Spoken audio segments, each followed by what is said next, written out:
औज़ुबिल्लाहि मिनश्शैतानिर्रजीम बिस्मिल्लाहिर्रहमानिर्रहीम। अस्सलामु अलैकुम नाज़रीन, TV1 से रमज़ान मुबारक की खुसूसी नशरियात नूर रहमान इश्क़ रमज़ान के साथ आपका मेज़बान शब्बीर अबू तालिब सहरी के बाबरकत लम्हात में आपकी खिदमत में हाज़िर है। आज पाकिस्तान में हम नवा रोज़ा रखेंगे, 9th सहरी करेंगे। दुनिया के मुख्तलिफ़ ममालिक में हमारे मुसलमान भाई अपने पहले अशरे के इख्तिताम की जानिब बढ़ेंगे, यानी 10वें रोज़े की जानिब बढ़ेंगे। एक बार फिर आपकी खिदमत में एक रूहानी कैफ़ सुरूर से मुज़य्यन नशरियात पेश करने की सादत हासिल कर रहे हैं। इस नीयत, इस इरादे, इस ख्वाहिश, बल्कि इस यकीन के साथ कि आप घर बैठ कर माह रमज़ान मुबारक का हकीकी लुत्फ़ हासिल कर सकें। आज जिस बात से अपने इस नशरियात का आगाज़ करेंगे वो है छोटी छोटी नेकियों की आदत डालना। हमारी ज़िंदगी में कई ऐसे मौक़े हमें मिलते हैं कि हम अगर कोई बहुत बड़ा काम ना कर सकें अपनी कैपेसिटी की वजह से, यानी कि वक्त ना हो या माल ना हो या इस्तिताअत ना हो, लेकिन मौक़े हमें मिलते हैं कि हम छोटी छोटी नेकियां हर वक्त कर सकते हैं, तो हमें उसकी आदत डालनी चाहिए। अब छोटी छोटी नेकियों में बहुत सी चीज़ें आ जाती हैं। अगर हम किसी साइल को 100 रुपये नहीं दे सकते, 10 रुपये दे सकते हैं, तो देने की आदत डालनी चाहिए। सुबह अपने घर से निकलें, गाड़ी या मोटरसाइकिल में अगर आप जा रहे हैं तो आदत डालें कि चंद सिक्के हमारे पास या आपके पास या मेरे पास हों, ताकि हम लोगों की मदद से, सदक़े से अपनी ज़िंदगी का, यानी सुबह का, दिन का आगाज़ कर सकें। इसके अलावा जब देखें कि कोई परेशान हाल है या ढूंढें कि कौन परेशान हाल है और ऐसी परेशानी है जो हम हल कर सकते हैं, किसी टूटे हुए दिल को जोड़ सकते हैं, तो ये भी छोटी छोटी नेकियों में आती है। ज़रूरी नहीं कि हर नेकी करने के लिए हमें माल ही खर्च करना पड़े। कुछ नेकियां ऐसी मिल जाती हैं करने को जो अगर हम चाहें तो बग़ैर किसी अखराजात के या ख़र्च के भी की जा सकती हैं। ये जो छोटी छोटी नेकियों की आदत है, इसके कई फ़वाइद हैं।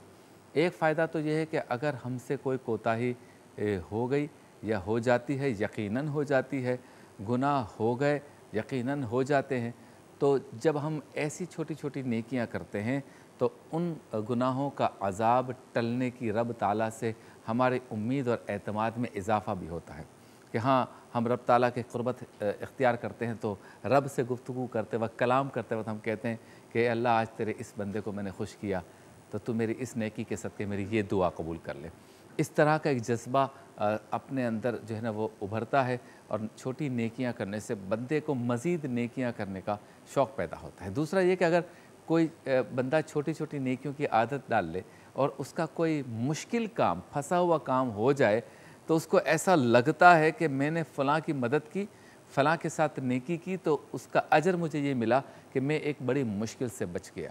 तो फिर इंसान ये सोचता है कि मैं ऐसी कई और नेकियां करूं। दूसरा है कि राह से पत्थर हटा देना, सड़क को साफ़ करवा देना, किसी का कोई काम है तो किसी को फ़ोन करके करवा देना, किसी को कोई मुश्किल है तो उसको हल कर देना, पड़ोस में, मोहल्ले में, दोस्त अहबाब, रिश्तेदारों की कोई मुश्किल को हल कर देना। कहीं अपनी ज़बान चलाने से काम हो जाता है, कहीं अपने ताल्लुक़ से काम हो जाता है, कोई आपका रिगार्ड करता हो, कोई आपकी इज़्ज़त करता हो तो काम हो जाए। तो जब आप ये काम करवा के जब वापस आते हैं तो जिसका भला हुआ है उसके चेहरे पे मुस्कुराहट, उसके बीवी बच्चों के चेहरे पे मुस्कुराहट, उसके घर में जो राहत है वो दुआएं आपको लगती हैं। इससे माशरे में भी एक अच्छा माहौल बनता है। तो छोटी छोटी नेकियों की आदत डालनी चाहिए। आज के प्रोग्राम की तरतीब रोज़ाना की तरह कलाम इश्क में आज सूद के मौजू पर कुरानी आयत का तर्जमा और मुख्तसर तफसीर पेश करेंगे मुफ्ती मोहम्मद इसाक मदनी साहब। सवाल हमारा, जवाब आपका। में आज हमारा सवाल होगा कि हम बेजा मुदाखलत या बेजा इख्तलाफ की आदत को कैसे दूर कर सकते हैं, यानी बेजा इख्तलाफ की आदत कैसे दूर हो, इस पर गुफ्तगू करेंगे। आलिम टाइम में अल्लामा मुज़फ़्फ़र शाह क़ादरी साहब व दीगर उलमाए कराम होंगे। मोहब्बत रसूल आज का मौजू है।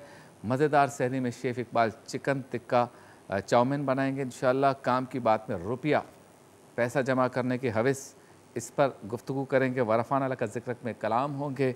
मेहमान के साथ में टेलीफोन लाइन पर रोज़ाना की तरह एक मेहमान होंगे।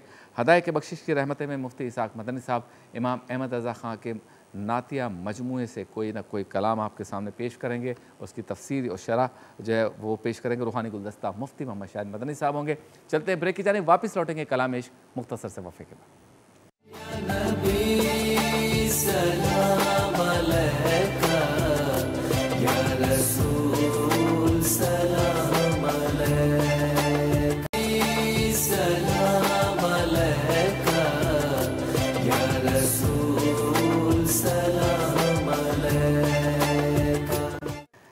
खुशामदीद। एक बार फिर आपकी खिदमत में हाजिर हैं नूर रहमान इश्क रमज़ान ट्रांसमिशन के साथ, जो आप TV1 से देख रहे हैं बराह रास्त। चलते हैं उस सेगमेंट की जानिब जिससे होता है हमारी नशरियात का आगाज़, यानी कुरान पाक की एक या चंद आयत का तर्जमा, मुख्तसर तफसीर पेश करते हैं मुफ्ती मोहम्मद इसाक मदनी साहब, और सेगमेंट का नाम है कलाम इश्क। बेदीनों ने कलमा पढ़ा, ला इलाहा इल्लल्लाह। एक बहुत ही बड़ी बुराई का तस्करा हम करेंगे, और इसलिए करेंगे कि उसकी मजम्मत आई है कुरान और हदीस में। तो कुरान पाक की जिस आयत में सूद से मुतालिक मजम्मत आई है, उसके नुकसानात बताए गए, उससे दूर रहने का कहा गया, उस पर गुफ्तगू करेंगे मुफ्ती मोहम्मद इसाक मदनी साहब। जी मुफ्ती साहब। बिस्मिल्लाहिर्रहमानिर्रहीम। अल्लाह तबारक व तआला ने सूरह आले इमरान में इरशाद फरमाया, या अय्युहल्लज़ीना आमनू ला तअकुलु रिबा अज़आफ़न मुज़ाअफ़ा वत्तक़ुल्लाह लअल्लकुम तुफ़्लिहून। ए ईमान वालो, दुगना दर दुगना सूद न खाओ। अज़आफ़न मुज़ाअफ़ा वत्तक़ुल्लाह लअल्लकुम तुफ़्लिहून, अल्लाह से डरो इस उम्मीद पर कि तुम फलाह पा जाओ, कामयाब हो जाओ। वत्तक़ुन्नार अल्लती उइद्दत लिलकाफ़िरीन, और उस आग से अपने आप को बचाओ, डरो उस आग से कि जिसको काफिरों के लिए तैयार किया गया है। इस आयत मुबारका के जो इब्तिदाई हिस्सा है उसमें अल्लाह तबारक व तआला ने सूद का जिक्र फरमाया। रिबा ये अरबी में सूद को कहा जाता है, और सूद की तारीफ़ ये बयान फरमाई गई है कि किसी को इस शर्त पर कर्ज़ा देना कि मैं तुमसे इतनी रकम ज़्यादा लूँगा, या मौजूनी मकील यानी वो चीज़ें जो तोल कर या नाप कर दी जाती हैं उनमें मशरूत ज़्यादती का या उससे इजाफे का तकादा करना, इन चीज़ों को सूद जो है वो ताबीर किया गया है।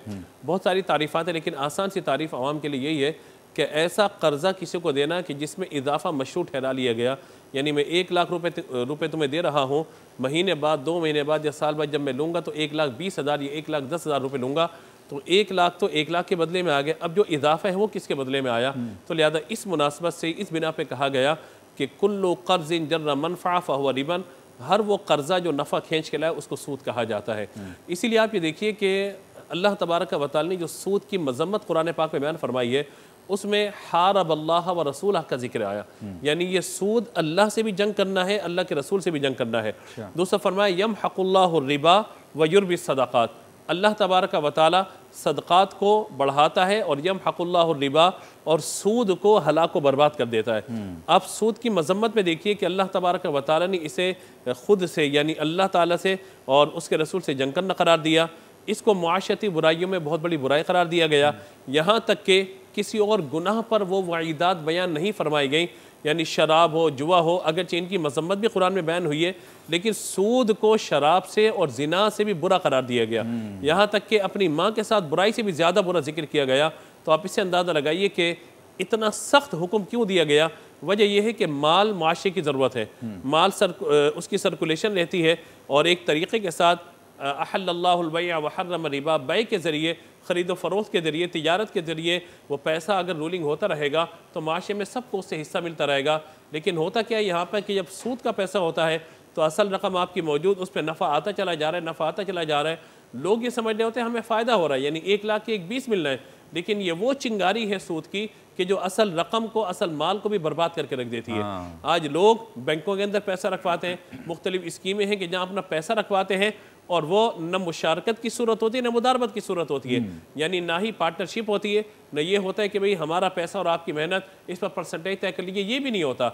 ये दोनों शरीयतें जायज़ रखे, यानी मुशारकत भी और मुदारबत भी। न मुशारकत न मुदारबत है, बल्कि सीधा ये है कि पैसा रखें, इस पर हमें इतना नफ़ा मिलता रहे, और 2 महीने बाद 6 महीने हमें पैसा हमारा वापस मिल जाए। न इन्वेस्टमेंट है, न कोई मुआहदा, कुछ भी नहीं होता इसके अंदर। तो लिहाजा इस मुनासबत से इसको बड़ा गुनाह करार दिया गया, और ये असल रकम को भी जला के खाक कर देने वाला।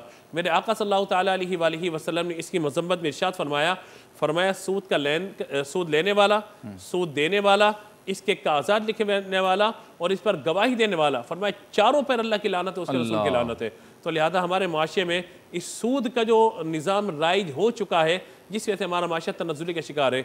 चंद सेकंड में फ़कत एक बात, हमारे यहाँ ईज़ी पैसा अकाउंट खुलवाने का बड़ा रिवाज आ गया, अच्छी बात है, ज़रूरत भी है, लेकिन उसके अंदर ये होते हैं भाई इतने पैसे आप रखें, इतना बैलेंस रखें तो आपको कोई ना कोई उस पर मनफात और कोई फ़ायदा मिल रहा होता है। याद देखिए ये भी सूद की एक सूरत है जो हमारे माशरे में राइज हो चुकी है, लिहाजा इससे भी इज्तनाब करना बेहतर है। अल्लाह ताला हम सबको अमल की तौफ़ीक़ अता फरमाए। क्या बात है। चलते हैं ब्रेक की जानिब, ब्रेक के बाद होती है आपसे दोबारा बात।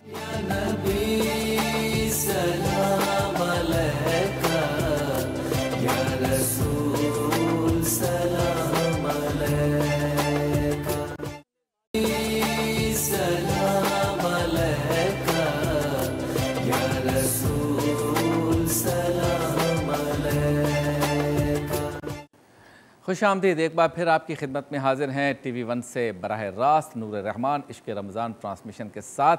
और शुक्रिया अदा करना चाहता हूँ रोज़ाना की तरह आज भी J.Dot का, जो हमारे लिए मलबूसात भेजते हैं, खूबसूरत मलबूसात भेजते हैं। आप भी J.Dot की मलबूसात इस्तेमाल करें। चलते हैं उस सेगमेंट की जानिब जिसमें एक सवाल आपके सामने होता है, एक जुमला आपके सामने होता है, और चाहते हैं कि उसका आप जवाब दें, अपने ख़यालात का इज़हार करें। टेलीफोन लाइन्स हमारी खुली रहती हैं, मैं भी उस पर कुछ बात करता हूँ। सेगमेंट का नाम है सवाल हमारा जवाब आपका। मेरा सवाल न टाले, बहुत उदास हूँ मैं। आज का सवाल यह है, बेजा इख्तलाफ की आदत कैसे दूर हो। खामखा के इख्तलाफ की बात हो रही है। अगर वाकई कहीं कोई ऐसा काम हो रहा है कि हमारी राय मुख्तलिफ होनी चाहिए, या कहीं कोई ऐसा डिसीजन हो रहा है कि जिस पे इख्तलाफ करना चाहिए, उसकी बात नहीं हो रही, बेजा इख्तलाफ की। यानी ये आदत की बात हो रही है कि बाज़ लोगों में ये आदत होती है कि वो बेजा इख्तलाफ करते हैं। 4 लोग बैठे हुए हैं, 5 लोग बैठे हुए हैं, 10 लोग बैठे हुए हैं, अगर 9 एक तरफ भी हो गए तो जिसमें बेजा इख्तलाफ की आदत होगी वो चाहेगा कि मैं इन 9 से अलग बात करूँ, चाहे वो ऊट पटांग हो, अजीब सी लगे, लोग इसे पागलपन समझें और ये समझें कि ये इसकी जहनी इख्तरा है, लेकिन बस अगर आदत है कि बेजा इख्तलाफ करना है तो फिर इख्तलाफ करना है।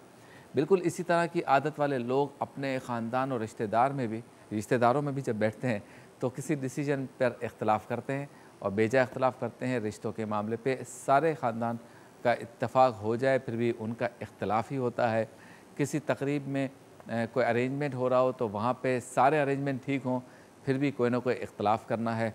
मुल्की सतह पे भी ऐसा होता है कि कुछ लीडर्स, कुछ सरकारी महकमे के लोग, कुछ वज़रा, कुछ मिनिस्टर्स यानी चीफ़ मिनिस्टर्स, गवर्नर्स, ये जितने भी ओहदे हैं, इस तरह पुलिस में है या दीगर डिपार्टमेंट्स में जो आला ओहदों पे हैं, निचले ओहदों पर हैं, हर जगह ऐसे लोग होते हैं कि जो बेजा इख्तलाफ करते हैं। यानी सारी चीज़ें ठीक जा रही होंगी, सारे फ़ैसले ठीक भी होंगे, फिर भी उनको बेजा इख्तलाफ करना है। इसका नुकसान क्या होता है? नुकसान ये होता है कि एक तो बंदे की अपनी शख्सियत ख़राब होती है, कि कहा जाता है कि ये मुकम्मल तौर पर नेगेटिव माइंड का है, हर वक्त मनफी सोच होती है, इसलिए बंदे की अपनी शख्सियत ख़राब होती है। दूसरा ये कि जब आप उस नशिस्त से उठेंगे और सबसे अलग आपका नुक्ता नज़र होगा, यानी बेजा इख्तलाफ आपने किया होगा, तो फिर आप मीटिंग के बाद, नशिस्त के बाद, उस महफिल के बाद सबसे खिंचे और बुझे से रहेंगे, क्योंकि आपने उन सब के फ़ैसलों को बिल्डोज़ किया और बग़ैर किसी दलील के बेजा इख्तलाफ किया, तो आपकी शख्सियत को ये डैमेज करता है।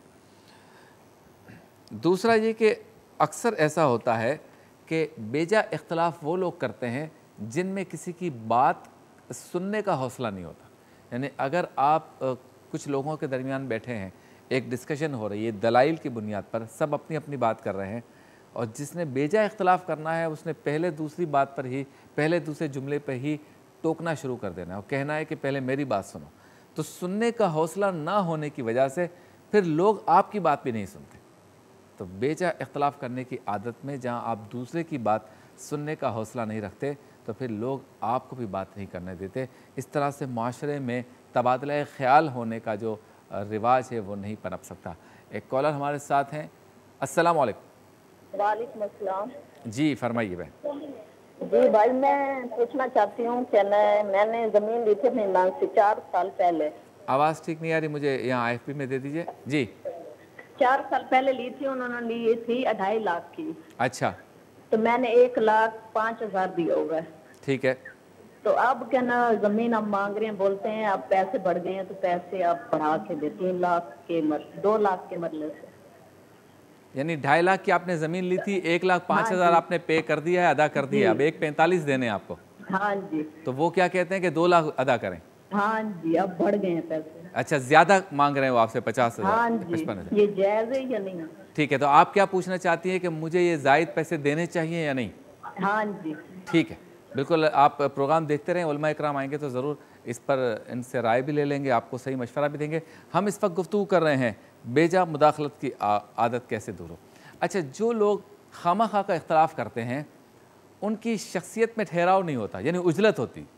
अभी बात शुरू हुई, अभी मामला टेबल हुआ, अभी मशवरा तलब किया गया और वो फ़ौरन ही रिएक्शन देना शुरू कर देते।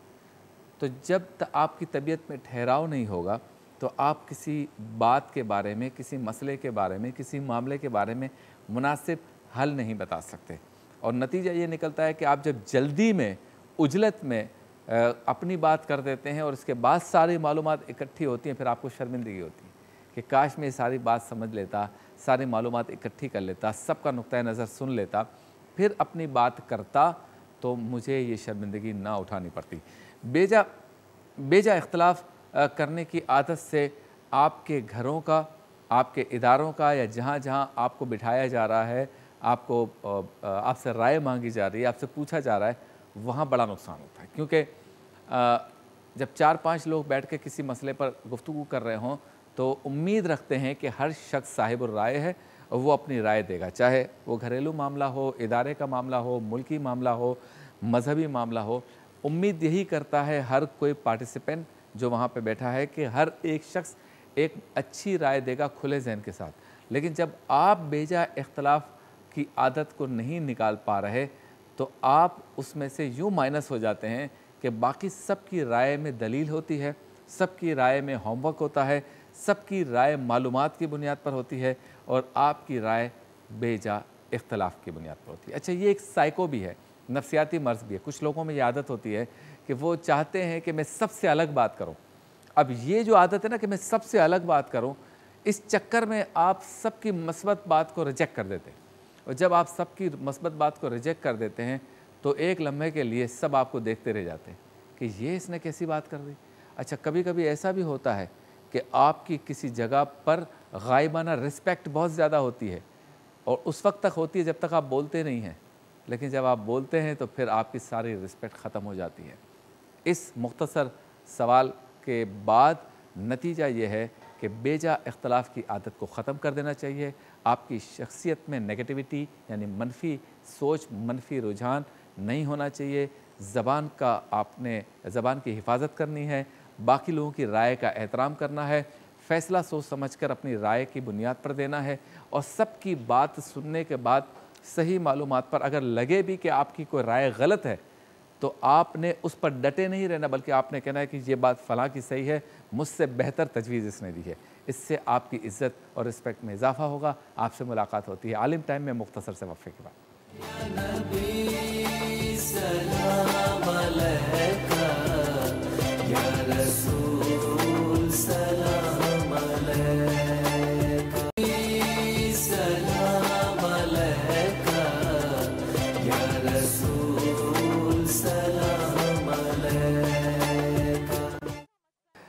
खुशामदीद, एक बार फिर आपकी खिदमत में हाजिर हैं TV1 से बराह रास्त। आप देख रहे हैं नूर रहमान इश्क़ रमज़ान ट्रांसमिशन सहरी के बाबरकत लम्हात में। अब चलते हैं उस सेगमेंट की जानिब जिसमें उलमा कराम हमारे साथ होते हैं। एक खूबसूरत इल्मी महफ़िल सजी होती है, एक ख़ास मौजू होता है, सवाल और जवाब की महफ़िल होती है। उस सेगमेंट का नाम है आलिम टाइम।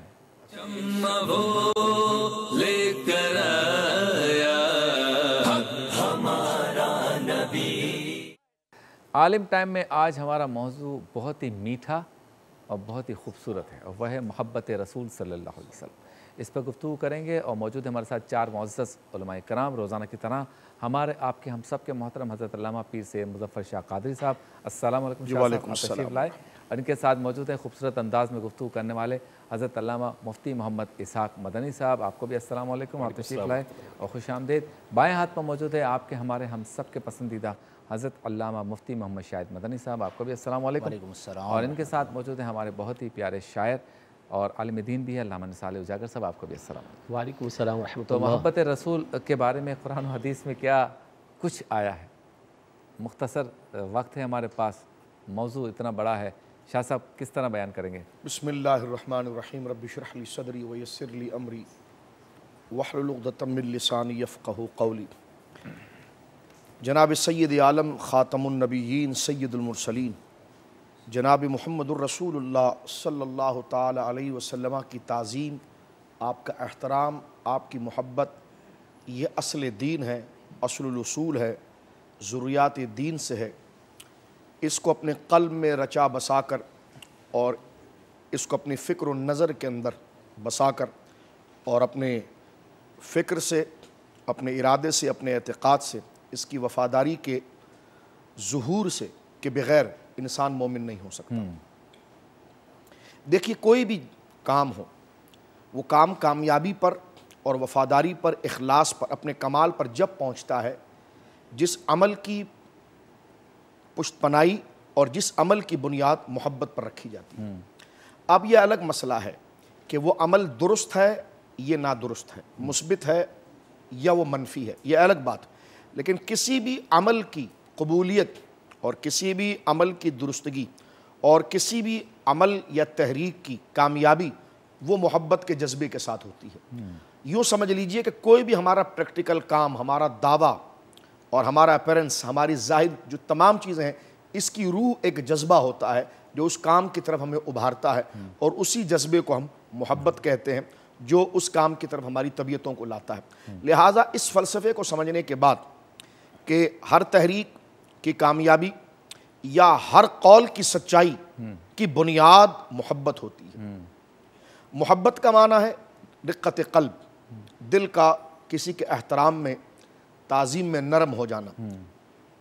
इसका अगला दर्जा है इश्क, कि जिसमें उसकी कैफियत वालिहाना और ज़्यादा हो जाना। ये दो तीन चीज़ें मैंने सर दस सिर्फ इसका एक खुलासा जिक्र किया नाजरीन के लिए, ताकि ये जहन के अंदर रहे।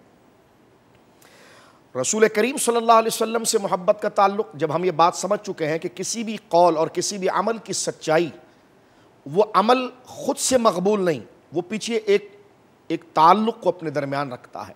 अगर वो ताल्लुक़, वो रिश्ता, वो निस्बत उस अमल के साथ ना हो, उस कौल के साथ ना हो, उस गुफ्तगू और उस कलाम के साथ ना हो, तो वह अमल झूठ होता है, निफाक होता है, रियाकारी होती है, और वो ताल्लुक़ मोहब्बत है। लिहाजा अब यहाँ से हमें समझना चाहिए, हमारी नमाज, हमारा रोज़ा, हमारा ये दावा कि हम अल्लाह रब्बुल आलमीन जल्ला वाला को एक यकीन करते हैं और वहदहु ला शरीक मानते हैं, हमारा ये दावा कि हम मोमिन हैं, हमारा ये दावा कि हम आखिरत पर ईमान रखते हैं, हमारा ये दावा कि हम कुरान को मानते हैं, हमारा ये दावा कि हम इस्लाम के पाबंद हैं, ये सारे दावों की जो सच्चाई है और उसकी जो सदाकत है, वो हुब्बे रसूल है सल्लल्लाहु अलैहि वसल्लम। कि ये जुमला कहते वक्त हमारे दिलों के अंदर अल्लाह, उसके रसूल सल्लल्लाहु अलैहि वसल्लम का एहतराम किस एतबार से होता है।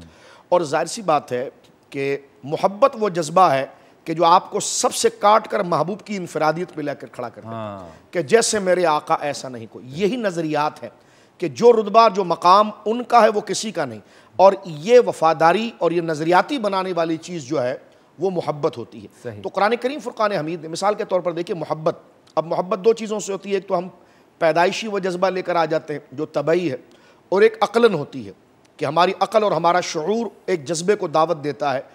और हमारी अक़ल किसी की मोहब्बत के लिए जब जाती है कि जब उसके पास इल्म हो, हुस्न हो, जमाल हो। लेकिन मोमिनीन को ये देखना है कि हमारी अक़ल जनाब रसूल करीम सल्लल्लाहु अलैहि वसल्लम की मोहब्बत की पाबंद यूँ भी है कि जो हमारा रब है, जो हमारा खालिक है, हमारा मालिक है, उसने हमारे ईमान की कबूलियत, यहाँ तक कि उसने अपने मानने की शर्त को भी रसूल करीम सल्लल्लाहु अलैहि वसल्लम की मोहब्बत और एहतराम के साथ जोड़ दिया है। तो ये ऐलान हमारी अक़ल को मुतनब्बे करता है। इस ऐलान को सुनकर हमारी अक़ल हमें दावत फ़िक्र देती है कि सबसे औला और आला हमारा नबी। कुरान करीम जिस तरह जिक्र करता है, अल्लाह रब्बुल आलमीन का कलाम जो हमारे अक़ल को ये मवाद और शऊर देता है कि कुल इन कुंतुम तुहिब्बून अल्लाह फत्तबिऊनी युहिब्बुकुमुल्लाह। अगर तुम इस दावे में हो कि तुम अल्लाह रब्बुल आलमीन से मोहब्बत करते हो, कुल इन कुंतुम, ए हबीब आप फरमाइए, इन कुंतुम तुहिब्बून अल्लाह, कि अगर तुम्हारा ये दावा है कि तुम अल्लाह रब्बुल आलमीन से मोहब्बत करते हो, तो इस दावे की सदाकत क्या है, इस कौल की सच्चाई क्या है। फरमाया युहिब्बुकुमुल्लाह, वो चाहिए कि जनाब वो फत्तबिऊनी युहिब्बुकुमुल्लाह, कि वो आपसे मोहब्बत करें और आपके तरीक़ेकार को इख्तियार करे, तो अल्लाह रब्बुल आलमीन उससे मोहब्बत करे। जैसे सूरह तौबा में देखें, अल्लाह रब्बुल आलमीन ने हर रिश्ते नाते जिनको हम पैदाइशी तौर पर ताल्लुक़ को लेकर पैदा होते हैं खोल कर बयान कर दिया। कुल इन काना आबाउकुम व अबनाउकुम व इख्वानुकुम व अज़वाजुकुम व अशीरतुकुम व अमवालुन इख्तरफ्तुमूहा व तिजारतुन तख्शौन कसादहा अहब्बा व मसाकिन तरदौनहा अहब्बा इलैकुम मिनल्लाहि व रसूलिही व जिहादिन फी सबीलिही। फरमाया महबूब इनसे कह दो। अब देखें वो करीबी ताल्लुक जो हमारे दिलों में रचे बसे हैं, जिनसे हम तनफुर नहीं कर सकते, भाग नहीं सकते, ताअत्तुल नहीं ला सकते। फरमाया कि कुल इन काना आबाउकुम, फरमा दीजिए कि तुम्हारे बाप, यानी बाप में अभी सारा खानदान उसमें आ गया, माँ भी आ गए। फरमा वो अबनाउकुम, तुम्हारे बेटे, तुम्हारी औलाद जिसके बगैर तुम्हें करार नहीं होता। फरमा वो इख्वानुकुम, तुम्हारे भाई और तुम्हारे कजन्स। फरमाया वो अज़वाजुकुम, तुम्हारी बीवियां। वो आशीरतुकुम, तुम्हारा कुंबा जिस पर तुम फ़ख्र और ताल्लुक़ करते हो, उससे तुम कभी अपना रिश्ता नहीं तोड़ते।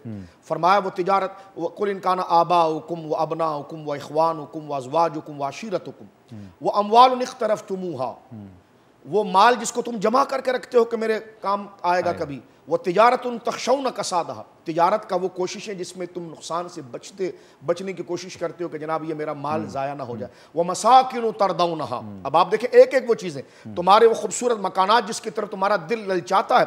अहब्बा इलैकुम मिनल्लाहि व रसूलिही व जिहादिन फी सबीलिही, ये तमाम रिश्ते नाते जो तुम्हारी सरिश्त में है, अगर ये अल्लाह और उसके रसूल और अल्लाह की राह में जिहाद के मुकाबले पर आ गए और तुमने इनको छोड़कर इन चीज़ों को तरजीह दे दी और अल्लाह उसके रसूल को तरजीह नहीं दी, तो फतरब्बसू हत्ता याती अल्लाह बिअम्रिही, तो फिर इंतजार करो, अल्लाह अपना हुक्म लाएगा, अपना अजाब लाएगा। वल्लाहु ला यहदिल कौमिल फासिकीन, अल्लाह रसूल पर दुनिया को फजीलत देने वाले, तरजीह देने वाले फासिकों को अल्लाह हिदायत नहीं देता। क्या बात है। आपसे मुलाकात होती है मुख्तसर से वाक़े के बाद।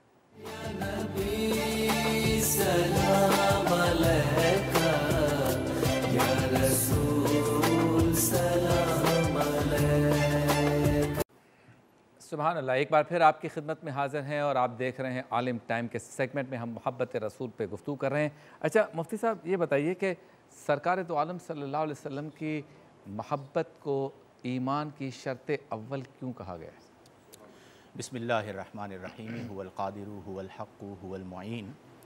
नबी करीम अलैहि अफ़दलुस सलाती व तस्लीम वजह तख़लीक़ कायनात हैं और आपके सबब अल्लाह ने कुल कायनात को खल्क़ फरमाया।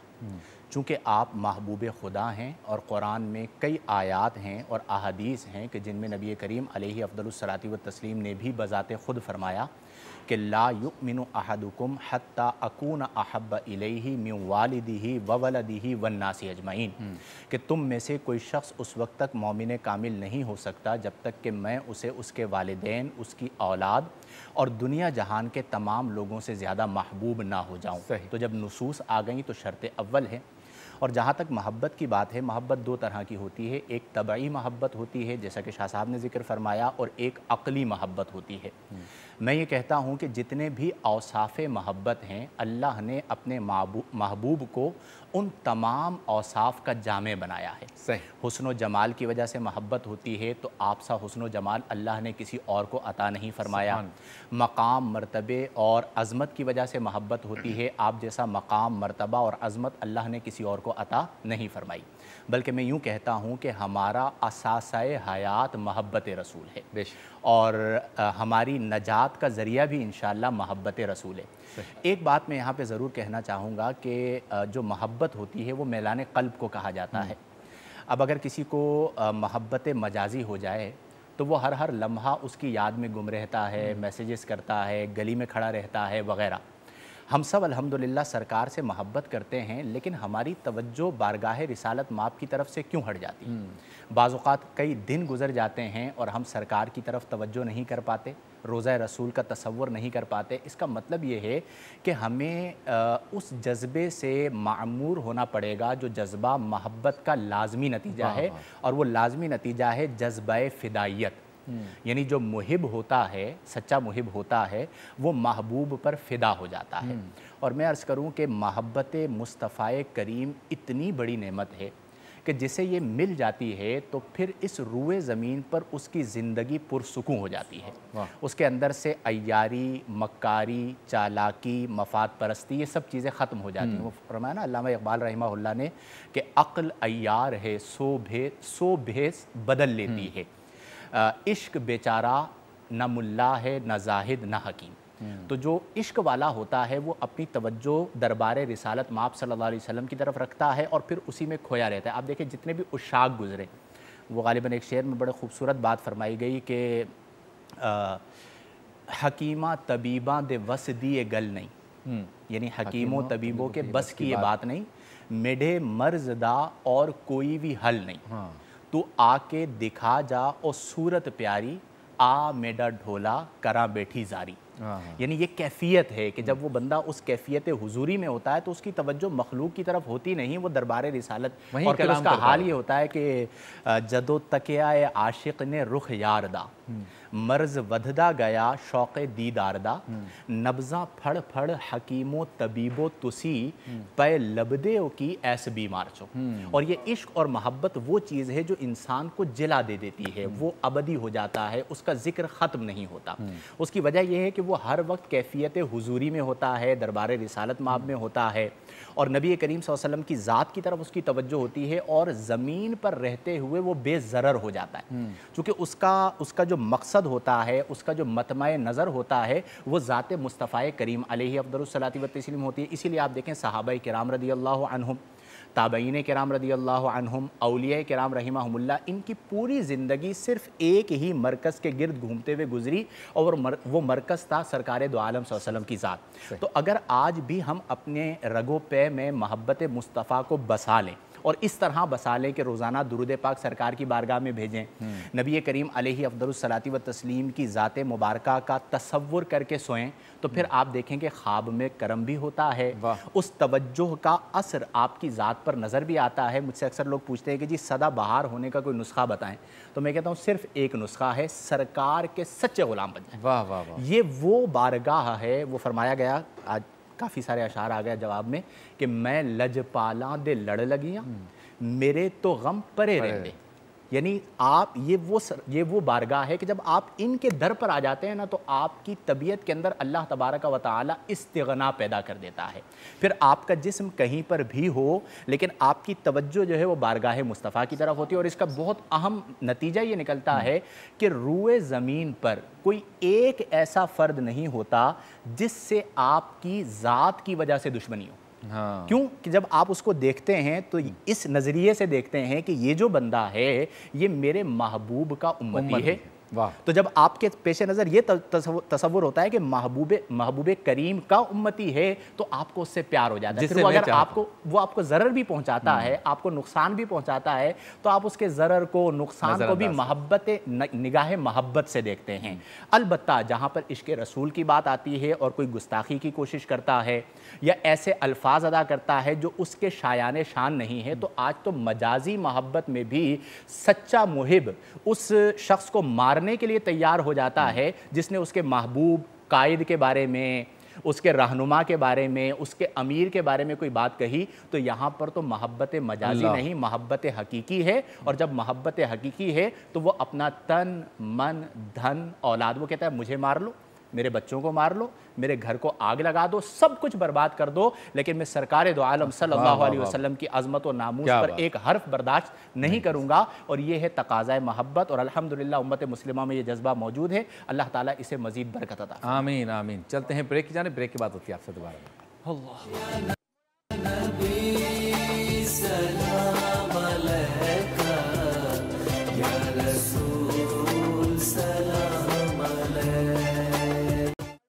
खुशामदीद आलिम टाइम में हम मौजूद हैं, मोहब्बत रसूल हमारा मौजू है।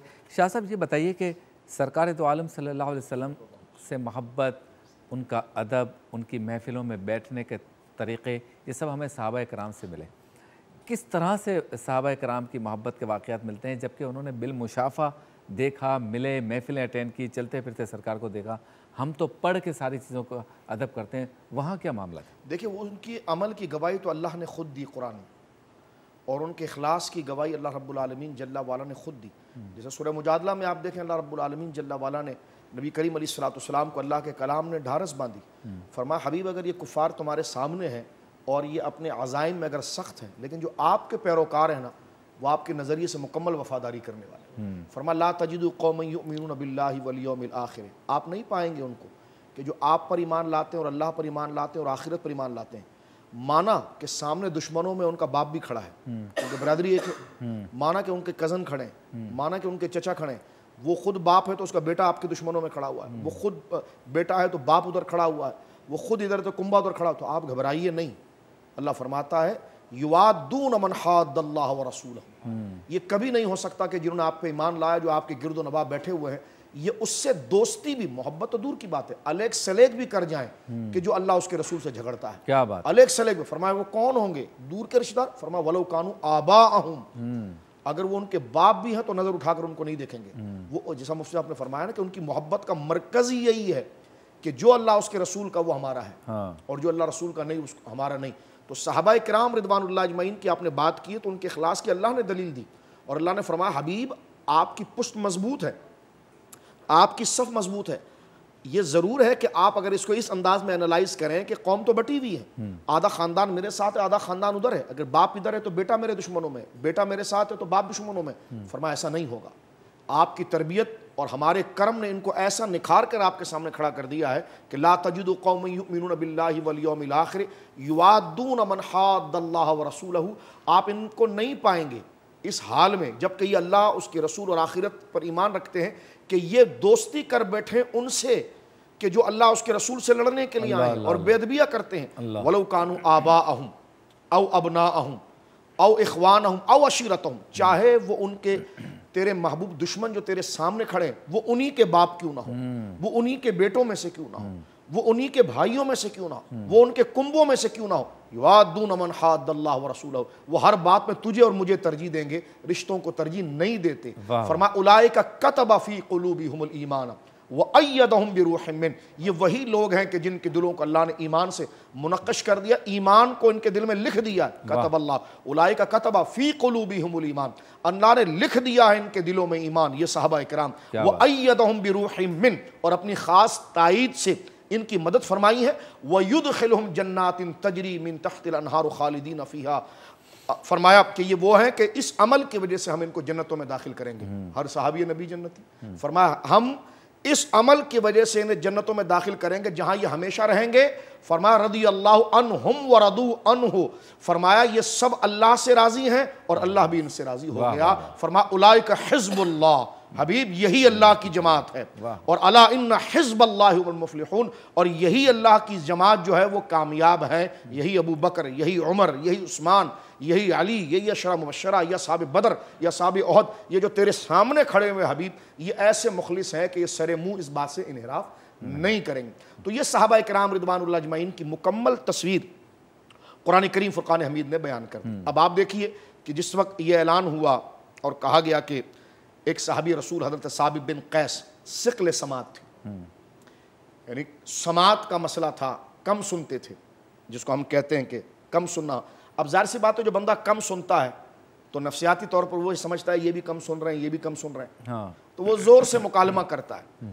साबित बिन कैस को एक उज़्र था और वो उज़्र तभी था, कम सुनते थे। सरकार करीम अलैहिस्सलाम किसी से गुफ्तगू फरमा रहे हैं, वो दरमियान में आकर उन्होंने ऐसी बात, यानी जब हुजूर को मुखातब किया और सरकार की खिदमत में अपना अरीज़ा पेश किया तो सरकार इस तरफ बात कर रहे थे और हुजूर का कलाम जारी था। इतने में उन्होंने बात कर दी और उस बात पर उनकी आवाज़ हुजूर की आवाज़ पर बढ़ गई। तो अल्लाह रब्बुल आलमीन, उनका कसूर क्या था? उनको पता ही नहीं कि हुजूर किस दर्जे में और कितनी ऊंची सतह पर बात कर रहे हैं, उनको तो सुना ही नहीं आता, तो उन्होंने ज़ोर से बोला। तो अल्लाह रब्बुल आलमीन ने फरमाया या अय्युहल्लज़ीना आमनू ला तरफ़ू अस्वातकुम फ़ौक़ सौतिन नबी, ईमान वालो मेरे नबी मोहतरम सल्लल्लाहु अलैहि वसल्लम की आवाज़ पर आवाज़ बुलंद ना करो और मेरे नबी को इस तरह मुखातब ना करो जिस तरह तुम एक दूसरे को मुखातब करते हो। अगर इसका लिहाज तुमने नहीं किया तो अन्तहबत अमालुकुम व अंतुम ला तशऊरून, मैं तुम्हारे अमाल को ज़ाया कर दूंगा, तुम्हें पता भी नहीं चलेगा। यहाँ पर मर्तबा देखिए कि सहाबाए किराम की तरबियत अल्लाह खुद करता है, दरबार मुस्तफ़ा के आदाब अल्लाह खुद सिखाता है, और फिर वो उस पर उतरते कैसे मुकम्मल है। इसके बाद वाली आयत देखें, इन्नल्लज़ीना यग़ुद्दूना अस्वातहुम इंदा रसूलिल्लाह। फिर अब जब नबी पाक गुफ्तगू करते हैं तो वो मुंह बंद रखते हैं। सरकार ने हज़रत अबू बकर उमर से फरमाया हाँ बोलो कुछ, तो कुछ नहीं बोलते, मुंह में कंकर रखा हुआ ज़बान के नीचे।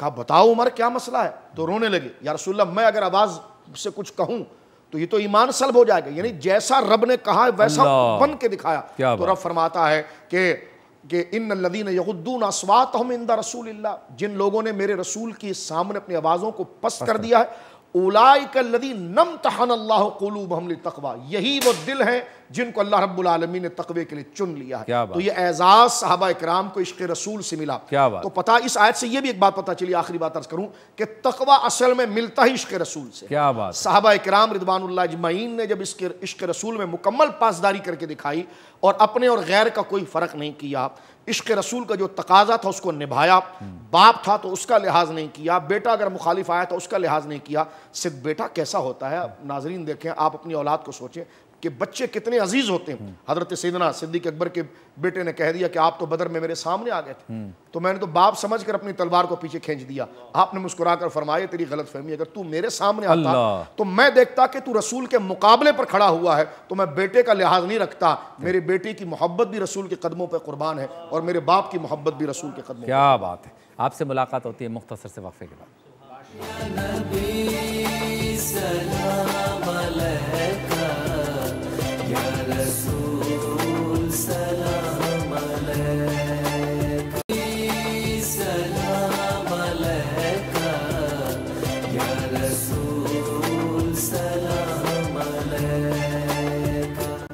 खुशामदीद, एक बार फिर आपकी खिदमत में हाज़िर हैं और लेकर आए हैं लाइफ बॉय का पैगाम। उनका कहना है कि जर्म से, बैक्टीरिया से और जरासीम से अपने हाथों को बचाने के लिए या निजात के लिए ज़रूरी है कि बार बार हाथ धोएं, और धोना है हाथ तो लाइफ बॉय के हैंड वॉश से साफ़ करें अपने हाथों को। बिलखुसूस बच्चे जो खेल कूद के बाद अपने हाथों को गंदा करके पूरी मोहल्ले के जरासीम लेके आ जाते हैं, तो ज़रूरी है कि उनको भी हाथ सही तरीके से हैंड वॉश करवाएं, हाथ धुलवाएं। और चूँकि आजकल कुछ माह से, बल्कि कमोबेश 1 साल से कोविड-19 का बहुत चर्चा है, तो प्रोटेक्ट करता है ये कोविड-19 यानी कोरोना वायरस से भी लाइफ बॉय का हैंड वॉश। तो किस तरह से हाथ धोना है प्रॉपर, ज़रा देख लीजिए। और ये रोज़ाना हम आपके सामने पैगाम भी लाते हैं और ये करके दिखाते हैं ताकि हम घरों में इसको अपनी प्रैक्टिस में ले आएँ। और प्रॉपर हाथ धोने हैं ताकि अच्छे तरीके से साफ़ हो जाए। बाज़ औक़ात जल्दी में हम हाथों को सिर्फ गीला करते हैं, धोते नहीं हैं, तो प्रॉपर धोना है ताकि जर्म्स और बैक्टीरिया ख़त्म हो जाएं।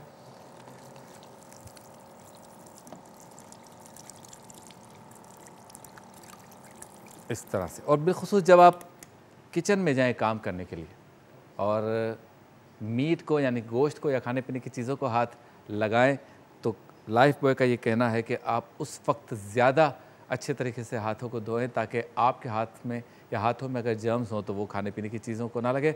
मैं चूँकि मज़ेदार सहरी के सेगमेंट की तरफ जा रहा हूँ, किचन की तरफ जा रहा हूँ, इसलिए मैंने इस सेगमेंट को बिल्कुल इसके साथ मुत्तसिल किया है। इससे पहले ये हाथ आपके सामने हैंड वॉश करके दिखाते हैं।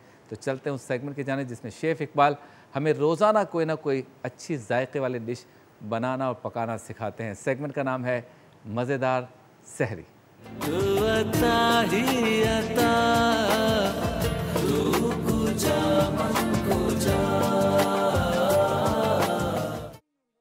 अस्सलामु अलैकुम, कैसे हैं आप? वालेकुम अस्सलाम शबीर भाई। मैंने हाथ धो लिए हैं आप लाइफ बॉय के हैंड सैनिटाइज़र जेल से। हाँ, हम आग अपने बुझा हाथों लेते को, हैं। हाँ, आग बुझा दें, वरना हाथ धोने के साथ साथ जल भी सकते हाँ, हैं। मैं पहले एहतियात हर चीज़ में ज़रूरी है। हाँ, सही बात। कैसी तबीयत है आपकी? बस शबीर भाई ठीक ठाक, मज़े में। अच्छा, क्या बना रहे हैं आज? आज सहरी के लिए चिकन टिक्का चाउमीन। अच्छा, ये चिकन टिक्का तो पाकिस्तान है, हाँ हाँ, ये चाउमीन है चाइनीज़। हाँ, ये हाँ। दोनों दाग खाने एक साथ कैसे मिल गए?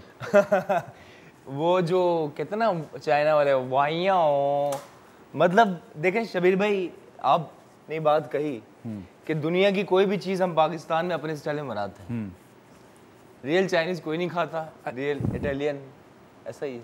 आज मैं एक चैनल पे देख रहा था शाह साहब, इफ्तार के वक्त एक कुकिंग शो हो रहा था, उसमें शेफ़ बनाना सिखा रहा था चाइनीज़ पकोड़ा। मेरा दिल चाह रहा था किसी चाइनीज़ को फ़ोन करके बोलूं कि तू कसम खा के बता तेरे ख़ानदान में कभी किसी ने पकोड़ा खाया? सही बात है। कोई तेरी सकाफत में, कहीं तेरे मुल्क में, गांव में, गोट में, ये चाइनीज़ पकोड़ा, हम सारी चीज़ों को मिला देते हैं। चाइनीज़ पकोड़ा क्या है यार? बिल्कुल सही कह रहे हैं आप। ये चिकन टिक्का चाउमीन भी यही है कुछ। नहीं, ये चिकन टिक्का का चाउमीन से क्या ताल्लुक है? चले बनाए देखते हैं। नहीं ऐसा है कि शबीर भाई ये टिक्का तो हमारी डिश है, हाँ पंजाब का है, जो हाँ। Through out the world UK के भी शेफ भी कहते हैं हमारा है, हाँ लेकिन इसमें सादा चिकन होता है, उसकी जगह हम ये टिक्का यूज कर रहे हैं। चलो। बाकी चाउमीन नॉर्मल जो होता है। ये हमने मिजाह किया आपके सामने, लेकिन जहन के दरीचों को खोला है कि जब नाम आए किसी डिश का तो गौर करें वो है क्या, नहीं आपने बिल्कुल सही कहा, ऐसा होता है। है ना। चलें जी, बिल्कुल अब सही ये कहा। देखें, आज हम बना के दिखाएंगे चिकन टिक्का भी है, चाउमीन भी है। बिल्कुल। अच्छा पहले इसके इंग्रेडिएंट्स, ये चाउमीन के लिए स्पैगेटी, वैसे सही तरीका तो ये है कि इसमें नूडल्स यूज होते हैं। अच्छा चाइनीज जापानीज खानों में नूडल्स और फिर इटालियन या कॉन्टिनेंटल खानों में स्पैगेटी। अच्छा, स्पैगेटी और नूडल्स में क्या फ़र्क है? नूडल्स राइस नूडल्स होते हैं, वो पतले होते हैं, हल्के से वाइट होते हैं। स्पैगेटी एग, ये अंडों से बनती है, ये येलोइश होती है, और वो सफ़ेद होते हैं और वो पतले होते हैं। ये जरा वो फालूदे में लगते हैं, वो अलग है, लगते नहीं अलग। मतलब, अच्छा उसकी भी शक्ल ऐसी थी। ऐसी। हाँ। अच्छा, शक्लें सारी सांपों वाली हैं, ये सिवैयाँ हों, नूडल्स हों, हैं सारे इसी तरह। अच्छा, बच्चे इसको यूं ही करके वो लंबा सांस लेके अंदर, है ना? चलें जी, सही बात है। सब बताना पड़ता है मुझे, आप कुछ नहीं बताते। हाँ बस, लेकिन मोहब्बत से करें, जो शाह साहब ने कहा, मोहब्बत जरूरी है। अच्छा, हमारे साथ हस्सान बिन खुर्शीद भी है, कैसे मुस्कुरा रहे हैं, दिखाइए भी हस्सान भाई। गोहर राना भी है, ये हमारे सना खां इंशाल्लाह कलाम भी पेश करेंगे। माशाल्लाह बहुत खूबसूरत आवाज़। देखे क्या बात। और हस्सान भाई के जो वालिद थे ना, खुर्शीद अहमद साहब, उनसे मेरा बहुत प्यार था। माशाल्लाह। मुझे अभी तक याद है, शाह साहब जब हम हक टीवी पे थे ना, तो इनके वालिद को मैं डिफेंस में लेने जाता था, फिर हम प्रोग्राम करते थे। फिर छोड़ने या रास्ते में वो सारी बातें, अल्लाह ताला उनकी मग़फ़िरत करे। आमीन आमीन। पक्के सुर के ज़बरदस्त नातवा। आज भी आपको पीटीवी पर कैसेट के ज़माने के लोग और सदाबहार कलाम आज सारे पढ़ रहे हैं इनके कलाम। वाह वाह वाह। अलहाज खुर्शीद भाई, बहुत शुक्रिया आप तशरीफ़ लाए। और इनके वालिद अब्दुल हमीद राना सोहवर्दी खूबसूरत कलाम पढ़ते हैं माशाल्लाह, वो माशाल्लाह पुरजोश सना खां हैं माशाल्लाह। चलें जी, चिकन टिक्का चाउमीन। जी बस, तो अब वक्त तो इतना ज़्यादा नहीं है, वो है ना कि वक्त फुर्सत कहाँ, काम अभी बाकी है। हाँ, तो बस कोई। अच्छा ये चिकन ले लिया बोनलेस। शाह साहब अगली लाइन। जी शाह साहब क्या? हज़रत आप पढ़िए पहली शेर। वक्त फुर्सत कहाँ, काम अभी बाकी है। वक्त फुर्सत है कहाँ, काम अभी बाकी है, नूर तौहीद का इत्माम अभी बाकी है। वाह वाह, अल्लामा इकबाल। सुभान क्या अल्लाह, बात है। सुभान अल्लाह। सिंपल इसके 2 पीस। बोनलेस चिकन है। हाँ, इसको फ्लैट कहते हैं, फ्लैट कहते हैं, क्या कहते फिले कहते हैं, फिले बोनलेस को ही कहते हैं? हैं। फ्लैट। फिश फिले भी होते हैं ना। ऐसे बिल्कुल पतरा बनते हैं, पतरा हम कहते हैं इसको। हाँ हाँ हाँ। तो शबीर भाई इसे इतना ज़्यादा हैं? हाँ, जैसे पसंद है कि नहीं, पीसेस करवाते हैं बीफ में, हाँ हाँ इस तरह। बिल्कुल इससे ऐसे ब्रेक पे जाना है, जल्दी जल्दी टुकड़े कर लिए, फिर क्विकली से काट लिया। देख, ये प्याले की नज़र हो गया। अब जाएंगे इसके अंदर। नंबर 1 टिक्के के मसाले, दही दही 1 1 कप, नमक जहाँ से जायके का आगाज़ हुआ 2, आधा चम्मच पिसी हुई लाल मिर्च, आज मिर्चें हाँ सही है, दरमियानी 3, 1 टीस्पून, काली मिर्च हाफ टी स्पून, 4, गरम मसाला पाउडर हाफ टी स्पून, 5, अदरक लहसुन पिसा हुआ 1 चम्मच, 6, और ये लेमन जूस 2 चम्मच, 7। और इसे मिक्स कर लेंगे अच्छी तरह। ठीक है, आप मिक्स करें। मुलाकात होती है मुख्तसर से वक्फे के बाद।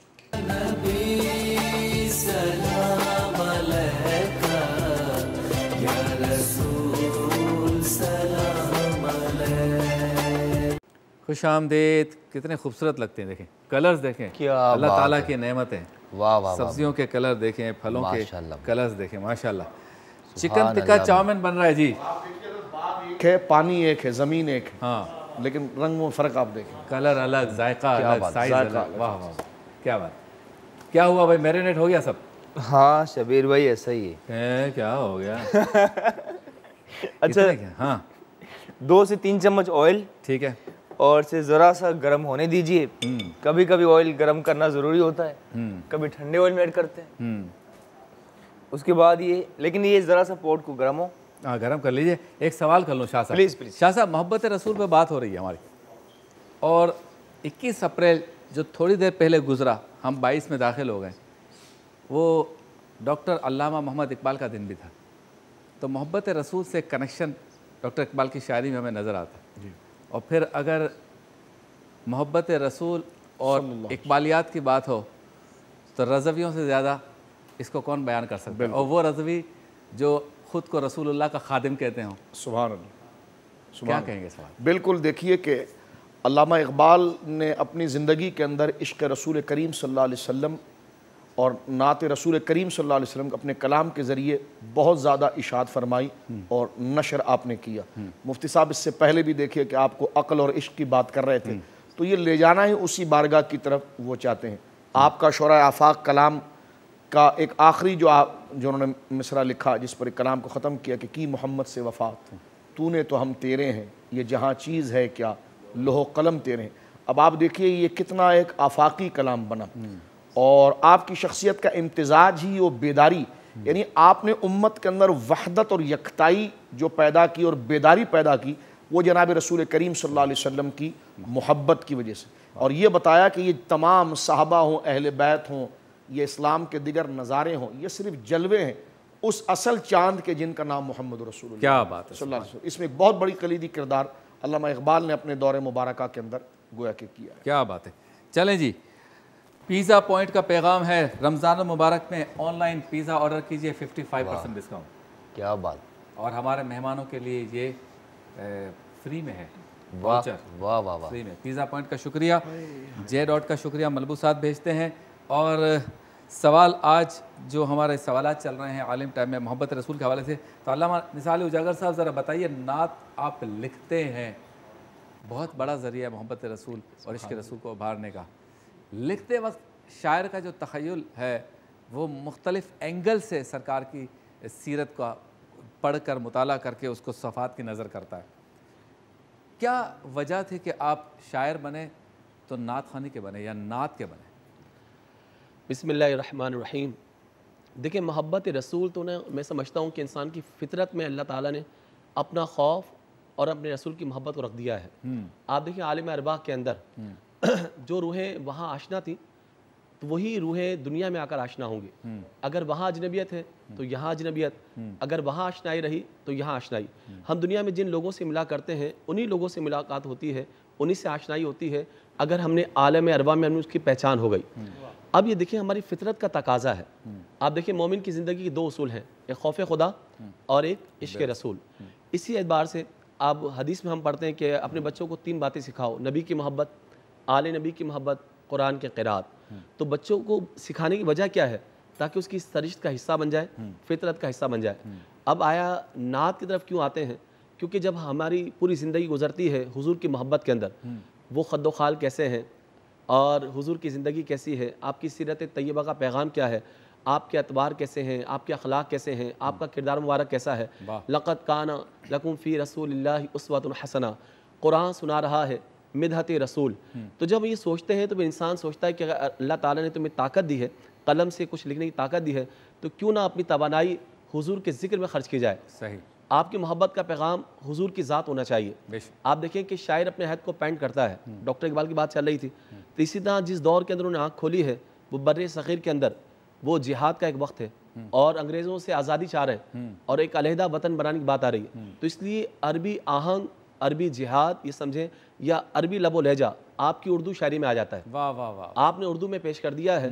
और मेरी बात जो कि मैंने बचपन में सोच लिया था कि मैं गज़ल से दूर आया जब से ये शऊर आया, नाते मुस्तफ़ा लिखना आबरू कलम की है। वाह वाह। तो नाते मुस्तफ़ा लिखना ये कलम की आबरू है। तो क्यों अपनी कलम की स्याही को इंसान ज़ाया करे, क्यों ना हुजूर के कदमों में रहे। क्योंकि हम जो है रसूलुल्लाह के ग़ुलाम हैं, हम यहूद और नसारा के नहीं, अकल के नहीं, बल्कि अपने सरकार के ग़ुलाम हैं। उनकी शान में लिखना चाहिए। बहुत खूब, ज़बरदस्त। जज्बात गर्म कर दिए और यहाँ पर तेल ने भी गर्मी पैदा कर दी। हाँ, अब ये चिकन टिक्का मसालों के साथ गरम तेल में,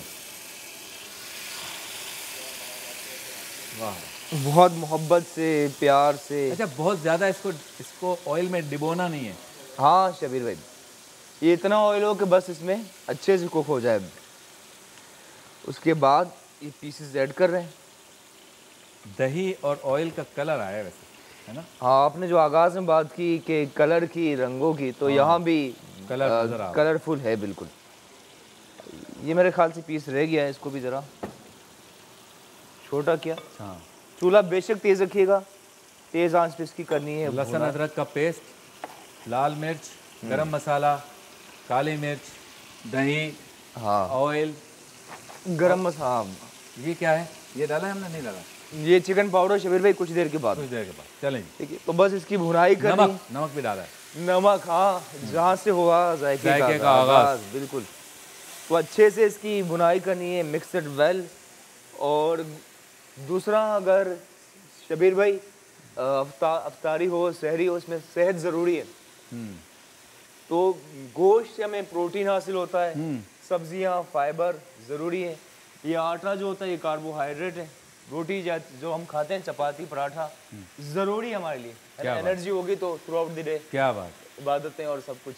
मतलब आप शेफ़ इकबाल भी हैं, डॉक्टर इकबाल भी हैं, और अल्लामा इकबाल का भी तस्करा हो गया। नहीं सर, बस हो हल्का यारा तो बरेशम की तरह नर्म, रज़ में हक़ व बातिल हो तो फौलाद है मोमिन। सुभान अल्लाह, ये अल्लामा इकबाल का शेर है।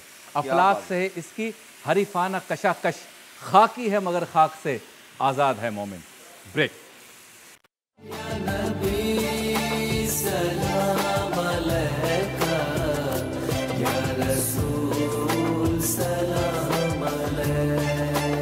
खुश आमदीद। मज़ेदार सहरी, चिकन टिक्का चाउमीन और आलिम टाइम में मोहब्बत रसूल पे गुफ्तगू हो रही है। जी, कहाँ पहुँचा? सल्लल्लाहु अलैहि वसल्लम। माशाल्लाह। शबीर भाई, इसके पास भुनाई का सिलसिला जारी है। कुछ सब्जियां जिसमें गाजर, शिमला मिर्च, प्याज, अनियन, सिंपली इस तरह स्लाइस किया। अच्छा, वैसे ये किसी पराठे रोटी वगैरह से तो खाने की नहीं है। हाँ, चाउमीन की टाइप की है ना ये। जैसे हम, हाँ, क्या कह रहे हैं? जैसे हम नॉर्मल चाइनीज़ में चाउमीन खाते हैं। हाँ, क्योंकि शबीर भाई ये खुद ही आटा है स्पेगेटी, तो पराठा या फिर चावल की ज़रूरत है। गाजर, शिमला मिर्च, साथ ही बंद गोभी, कैबेज, इसके 2 पीस किए। और इसको भी इसी तरह बहुत मोहब्बत से, प्यार से काट दीजिए। वाह वाह, मोहब्बत से काटना। मोहब्बत से काट, निगाह नीचे हो, हाँ, ताकि मोहब्बत से उंगलियां ना कट जाएं। हाँ,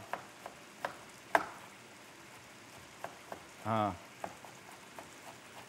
क्या बात है। अच्छा, इन सबको भी पकाना है? नहीं, शबीर भाई इसे वेजिटेबल को इतना कुक नहीं करना। अच्छा, ऊपर डालने का मकसद ये होता है कि इसकी खुशबू में रच बस जाए। हाँ हाँ हाँ, बिल्कुल बिल्कुल, ठीक है। और इसके साथ ही ऐड करते हैं टोमेटो केचप, 1 कप।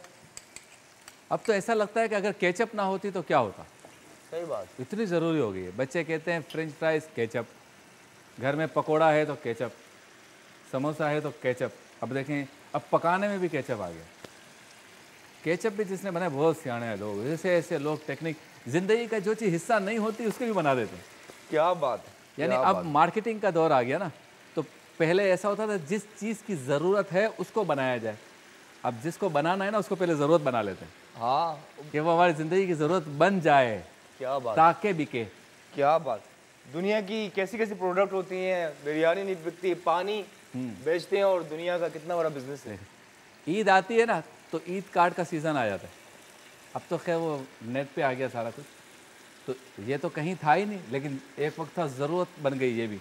22वां रोज़ा आया और ईद कार्ड आना शुरू हो जाते थे, कलर कलर वाले। क्या बात।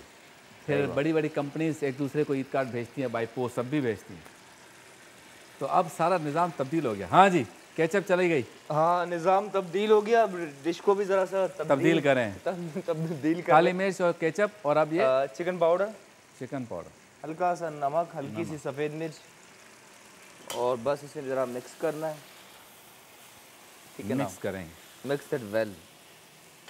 वाह वाह बल्कि वाह, फ्लिप भी कर सकते हैं इस तरह। दिखाएं भाई क्या कलर आ गया इसका। ये देखें ना, काफ़ी हैवी डिश बन गई वैसे। हाँ, लेकिन ये कि मज़ेदार भी है, कलरफुल। आपने कहा, बात करे वो ना कि रंग भर रहा हूँ खाक हयात में, आज भी फिक्र कायनात में।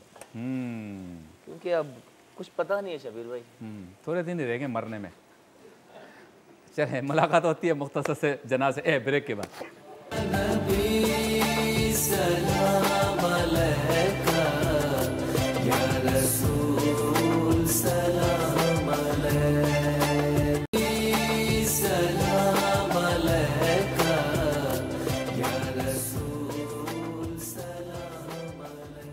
खुश आमदीद, एक बार फिर आपकी खिदमत में हाजिर है। मुफ्ती शाहिद साहब, ज़रा बताइए मोहब्बत रसूल के तकाज़े क्या हैं? बिस्मिल्लाहिर्रहमानिर्रहीम। देखिए, मोहब्बत रसूल सल्लल्लाहु अलैहि वसल्लम के तकाज़े फ़हरिस्त के एतबार से तो बहुत सारे लिखे गए, लेकिन मैं इसे समराइज़ करके एक बात में बयान कर देता हूँ कि मोहब्बत रसूल का असल तकाज़ा इत्तिबाए रसूल है। वाह वाह। और ये खुलासा है सहाबाए किराम रदी अल्लाह ताला अन्हुम की ज़िंदगी का भी, और फितरी तकाज़ा भी है कि आप जिससे मोहब्बत करते हैं उसकी इत्तिबा करते हैं। अगर आज दुनियावी हवाले से देखा जाए तो कई ऐसी मिसालें मौजूद हैं कि जो जिससे मोहब्बत कर रहा होता है उसका बोलना, उसका चलना, उसका पहनना, उसका उठना बैठना अपने महबूब के मुताबिक होता है। सही। तो नबी करीम अलैहि अफ़दलुस सलाती व तस्लीम से जो मोहब्बत है वो तो असले ईमान है, और उसका असले तकाज़ा है इत्तिबा, और ये तकाज़ा मनसूस तकाज़ा है कि मैं युतिअ रसूला फ़क़द अता अल्लाह, जिसने रसूल की इताअत की उसने अल्लाह की इताअत की। और कुरान में फरमाया कि अतीउल्लाह, तुम अल्लाह की इताअत करो, व अतीउर रसूला, रसूल करीम अलैहि अफ़दलुस सलाती व तस्लीम की इताअत करो, व उलिल अमरी मिनकुम, और जो तुम में वो अफराद हैं जो हाकिम मुकर्रर किए जाएँ उनकी इताअत करो। आज ये जो असल तकाज़ा है इत्तिबा, अगर हम सब गौर करें तो इस असल तकाज़े में हम बहुत पीछे हैं। हमारा दावा ये है कि हम रसूलुल्लाह से मोहब्बत करते हैं, लेकिन नबी करीम सल्लल्लाहु अलैहि वसल्लम की तरह बोलना हमारा नहीं है, नबी करीम सल्लल्लाहु अलैहि वसल्लम की सुन्नत के मुताबिक रहना हमारा नहीं है, नबी करीम सल्लल्लाहु अलैहि वसल्लम के सुन्नत के मुताबिक अमल हमारा नहीं है। सहाबाए किराम रदी अल्लाह ताला अन्हुम को अगर हम देखें तो कई ऐसी मिसालें मिलती हैं कि जिनमें सहाबाए किराम रदी अल्लाह ताला अन्हुम उस बात को उस तरह ना भी लेते तो उनके लिए रुख्सत मौजूद थी, लेकिन जब नबी करीम सल्लल्लाहु अलैहि वसल्लम ने फरमा दिया, जैसे एक सहाबी के बारे में आता है कि उनकी पेशानी पर नबी करीम सल्लल्लाहु अलैहि वसल्लम ने हाथ फेरा, तो वो हाथ चूँकि बालों से टच हो गया तो उन्होंने उसके बाद अपने बाल ना कटवाए, अल्लाह, शरई हुदूद से आगे ना जाने दिए और उसको कायम रखा। एक सहाबी रदी अल्लाह अन्हु के बारे में आता है कि उन्होंने ख़ास किस्म की चादर ओढ़ रखी थी, तो नबी करीम सल्लल्लाहु अलैहि वसल्लम ने उसे देखकर नापसंदीदगी का इजहार किया, तो घर में जाकर उन्होंने उस चादर को जला दिया। हालांकि रुख्सत मौजूद थी, किसी और इस्तेमाल में ले आते, लेकिन नबी करीम सल्लल्लाहु अलैहि वसल्लम ने नापसंद किया तो उन्होंने अपनी ज़िंदगी से उसको निकाल दिया। ये इस बात के दलाइल हैं कि वो चीज़ें जहाँ पर रुख्सत का पहलू भी मौजूद था, लेकिन नबी करीम सल्लल्लाहु अलैहि वसल्लम ने नापसंद किया तो उन्होंने छोड़ दिया। तो आज अगर हमारा दावा ये है कि हम नबी करीम सल्लल्लाहु अलैहि वसल्लम से मोहब्बत करते हैं तो फिर हमें नमाजी होना चाहिए। हम नबी करीम सल्लल्लाहु अलैहि वसल्लम से मोहब्बत करते हैं तो हमारा ज़ाहिर नबी करीम की सुन्नत के मुताबिक होना चाहिए। हम नबी करीम सल्लल्लाहु अलैहि वसल्लम से मोहब्बत करते हैं तो हमारा खाना पीना, चलना बैठना, उठना नबी करीम की सुन्नत के मुताबिक होना चाहिए। और ये भी याद रखें कि जो मुहिब होता है जब वो महबूब की इत्तिबा करता है तो वो लौमता लाइम की फ़िक्र नहीं करता। यानी आज भी अगर कोई किसी से मोहब्बत कर रहा होता है तो बाज़ औक़ात बड़े अजीब व गरीब कपड़े पहन लेता है, लेकिन परवाह नहीं करता कि लोग क्या कह रहे हैं। तो जब नबी करीम सल्लल्लाहु अलैहि वसल्लम से मोहब्बत है तो फिर आपकी सुन्नत पर अमल करते हुए ये क्यों सोचते हैं कि मेरे रिश्तेदार क्या कहेंगे, मेरा पड़ोसी क्या कहेगा, फुला क्या कहेगा। जो कहता है वो कहता रहे। अगर हम मोहब्बत में सच्चे हैं तो हमारा ज़ाहिर व बातिन नबी करीम की सुन्नत के मुताबिक होना चाहिए। सुभान अल्लाह, सुभान, माशाअल्लाह। हाँ जी, चिकन टिक्का चाउमीन जल्दी जल्दी फिनिशिंग पर है, एंड करें, एंड पर हल्का सा सोया सॉस डाल दिया, सब्जियां और ये सब कुछ भूनकर स्पैगेटी या noodles in the and add किया, और उसके बाद अच्छे से कीजिए इस तरह मिक्स और फिर कीजिए प्रेजेंट। तब तक हम चलते हैं उस सेगमेंट की तरफ जिसमें रोजाना कोई काम की बात होती है। सेगमेंट है काम की बात। से 100 लाख को काफी है इशारा तेरा। आसान लफ्ज़ों में ये कहूँगा कि आज का मौजू है रुपया जमा करने की हविस। माल की हविस कहते हैं, रुपया जमा कर, पैसा जमा करने की हविस। जल्दी जल्दी बताऊँगा, फिर शाह साहब इसका खुलासा भी बयान करेंगे कि हज़रत अबू दरदा रज़ी अल्लाह तआला अन्हु से मरवी है कि 1 दिरहम वाले से 2 दिरहम वाले का हिसाब ज़्यादा होगा। हज़रत इब्न अब्बास रज़ी अल्लाह अन्हुमा का कौल है कि जो मालदार की इज़्ज़त और फ़कीर की तौहीन करता है वो मलऊन है। यानी कुछ अगर किसी शख्स में ये आदत है कि वो मालदार की इज़्ज़त करता है और फ़कीर की तौहीन करता है तो उस पर लानत है, मलऊन कहा गया उसको। इसके अलावा हज़रत सुफियान सौरी रहमतुल्लाह अलैह के महफ़िल में एक फ़कीर आया तो आपने इसे फरमाया आगे आ जाओ, अगर तुम मालदार होते तो मैं तुम्हें आगे बढ़ने की इजाज़त ना देता। तो हज़रत की फ़ुक़रा से बेपाया मोहब्बत देख कर उनके मालदार दोस्त ये तमन्ना करते कि काश हम भी फ़कीर होते। मौला अली से रिवायत है कि सरकार दो आलम सल्लल्लाहु अलैहि वसल्लम ने इरशाद फरमाया कि जब लोग फ़ुक़रा से दुश्मनी रखें, यानी फ़कीरों से, गरीबों से, जिनके पास रुपया पैसा नहीं है, अगर उनसे दुश्मनी रखें, दुनियावी शौकत हशमत का इजहार करें और रुपया जमा करने पर हरीस हो जाएं, तो अल्लाह ताला इन पर 4 मुसीबतें नाजिल फरमाता है। नंबर 1 कहत साली, नंबर 2 जालिम बादशाह, नंबर 3 खाइन हाकिम और दुश्मनों की हैबत। अब सोचना यह है कि कितना रुपया जमा करना चाहिए, कितना माल के पीछे दौड़ना चाहिए, नहीं दौड़ना चाहिए, कोई लिमिटेशंस है या नहीं है, या जो बातें अभी बताई गई अगर इस हद तक हो गया कि हम फ़कीरों की इज़्ज़त ना करें, मालदारों की इज़्ज़त करें और मुझे रुपया मिल जाए, ये हविस आ जाए, तो फिर जो चीज़ें बताई गई हैं ऐसा होगा। शाह साहब मुख्तसरन क्या कहें? जी बिल्कुल, आपने जिस माल की मजम्मत पर अहादीस और ये अक़वाल पढ़े हैं, ये उस सूरत में है कि जिस माल को नाजायज़ तरीक़े से कमाया जाए, रिश्वत के ज़िमन में कमाया जाए, चोरी के ज़रिए, डकैती के ज़रिए, ख़यानत के ज़रिए लोगों का माल लिया जाए और फिर अपने मनसब का गलत इस्तेमाल किया जाए कि मनसब इज़्ज़त वाला है, बाद में करप्शन 300 अरब रुपए की आ रही है। हाँ। तो उन्होंने कहा जनाब जो कि 100 अरब एक को देकर 200 अरब अपने हलाल कर लो। हाँ। लेकिन आपने जो बात की है ये काबिल कदर है, इस पर गौर करना चाहिए। लेकिन वो माल जो हलाल ज़रिए से हासिल किया हो और वो कसरत के साथ हो, तिजारत हलाल के ज़रिए उसने हासिल किया हो, उसकी वो ज़कात अदा करता हो, सदका अदा करता हो, तो ये अल्लाह रब्बुल आलमीन जल्ला वाला का बड़ा फ़ज़ल है। क्योंकि माल ने आपको क़यामत के दिन पकड़वाना भी है और माल के ज़रिए आप बख्शे भी जाएंगे। क्योंकि ज़ाहिर सी बात है जो खैरात और हसनात और नेक काम आप माल के ज़रिए करेंगे, रिस्क हलाल के ज़रिए, क्योंकि हराम माल की तो कोई खैरात ही कबूल नहीं है, और वही माल आपके लिए ज़रिया निजात बनेगा। बहुत खूब, चलें जी जल्दी जल्दी इसको आप नज़र करें। वाह वाह वाह वाह, कलर आ गया भाई, सारे का सारा काम मुकम्मल हो गया। हाँ बस शबीर भाई, अब सिर्फ खाने की देर है। सबसे है मरहला खाने से एंजॉय करना। हाँ चलें, बहुत शुक्रिया, चलते हैं ब्रेक की जाने, वापस लौटेंगे वरफ़ान अला का जिक्र मुख्तसर से वक्फे के बाद। सलाम अलैका या रसूल, सलाम अलैका, सलाम अलैका या रसूल, सलाम अलैका। देखिए ज़रा कितना प्यारा लग रहा है ये हमारा चिकन टिक्का चाउमीन, वाह खूबसूरत लग रहा है माशाल्लाह। बहुत शुक्रिया शेफ़ इकबाल आपका। और चलते हैं उस सेगमेंट की जानिब जिसमें सरकार दो आलम सल्लल्लाहु अलैहि वसल्लम की मदहत होती है। सेगमेंट का नाम है वरफ़अना लका ज़िक्रक।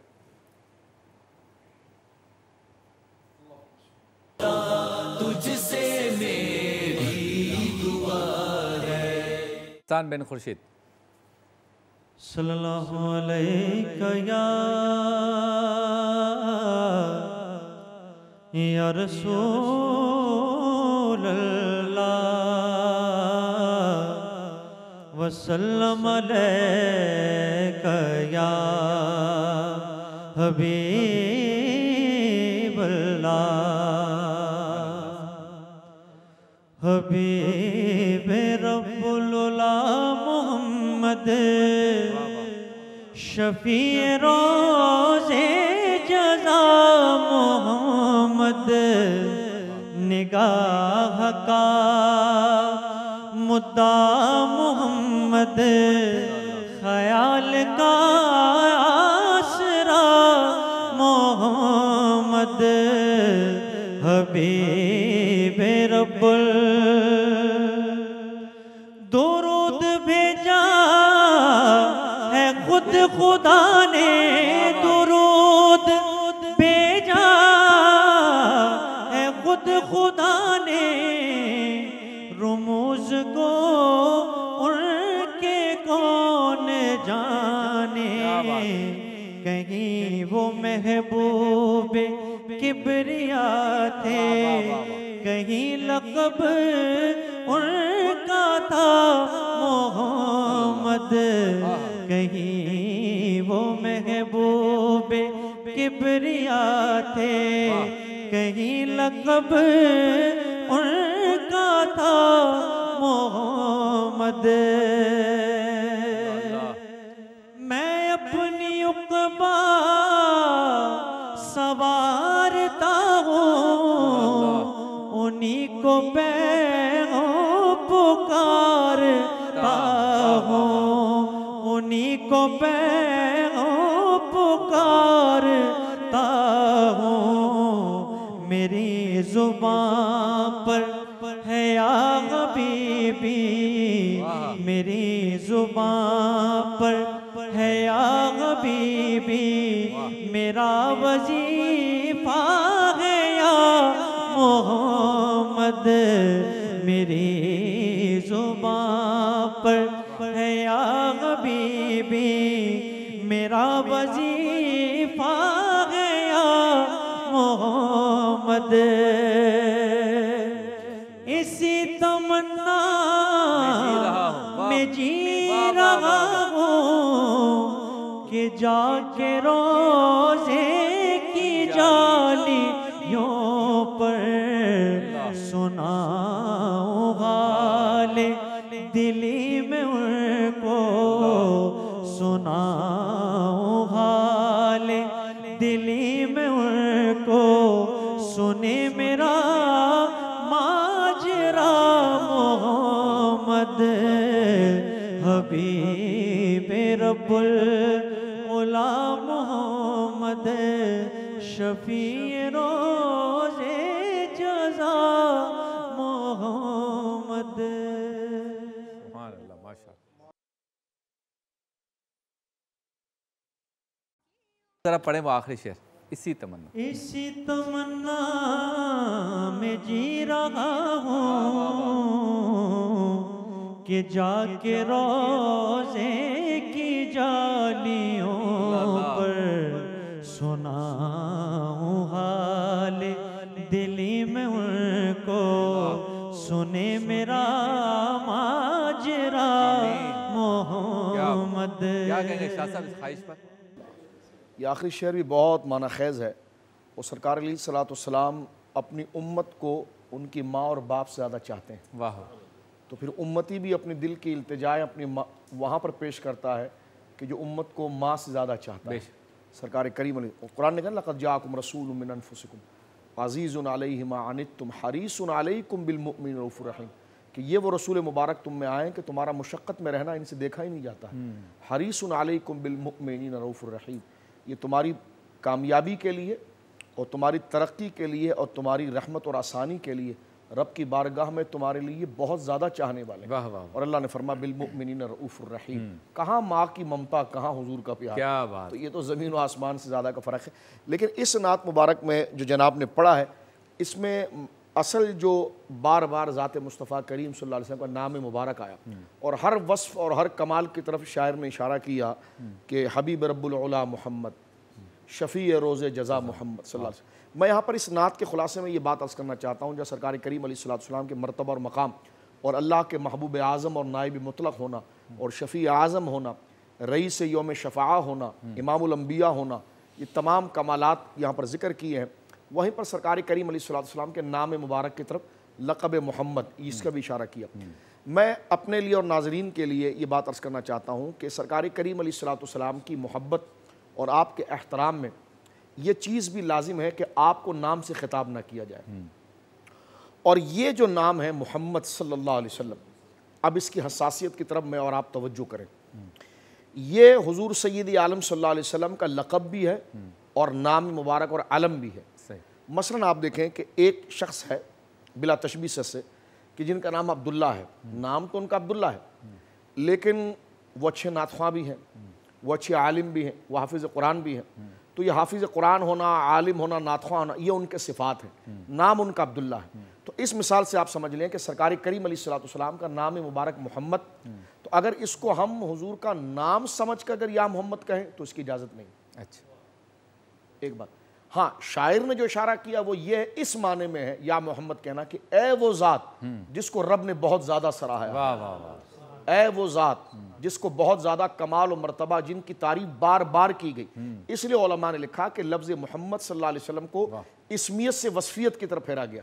नाजरीन इस बात पर गौर करें कि जब भी वो या मोहम्मद कहें सल्लल्लाहु अलैहि वसल्लम, तो वहाँ से मुराद हुजूर का नाम ना लें, शान और सिफात लें। क्या बात, क्योंकि नाम के साथ आपको खिताब करने से कुरान करीम ने मना फरमाया, और अगर नाम मुबारक ले लें तो फिर इसमें बहुत एहतियात है।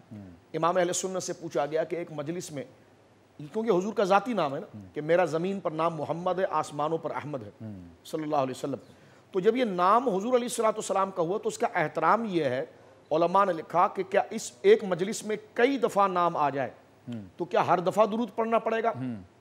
फरमाया हाँ, हर दफ़ा दुरूद पढ़ना पड़ेगा। अच्छा। और ये बहुत बड़ी सादत है। फरमा नाम आ जाए और उस पर दुरूद ना पढ़े तो फरमाया ये हद दर्जे की महरूमी है, और फरमा नाम आ जाए और दुरूद को गैर ज़रूरी समझे तो का ईमानी रुखसत हो जाएगा। अच्छा। तो लिहाजा समझाना मैं ये चाह रहा हूँ कि या रसूलुल्लाह कहा जाए या हबीबल्लाह कहा जाए, जो हुजूर की सिफ़ात हैं, लेकिन लफ्ज़ मोहम्मद सल्लल्लाहु अलैहि वसल्लम ये हुजूर का ज़ाती नाम है। शायर ने इस तरफ इशारा कर दिया लक़ब मोहम्मद, यानी कहने का मकसद है कि अगर या मोहम्मद हम कहें भी, या रसूलुल्लाह की बजाय अगर या मोहम्मद कहें तो हमारा जहन ये कहे कि हम हुजूर की नाम को नहीं पुकार रहे, बल्कि हुजूर के उस नाम की जो शान है ना, कि वो ज़ात जिसको अल्लाह ने बहुत ज़्यादा सराहा है, मैं उनको निदा कर। क्या बात है। लाहौर और उसके मज़ाफ़ात में इंतहाई सैर का वक्त हुआ चाहता है। प्रोग्राम हमारा जारी है। कराची वाले सहरी भी करेंगे, कलाम भी सुनेंगे, रूहानी गुलदस्ता भी होगा मुख्तसर से वक्फे के बाद।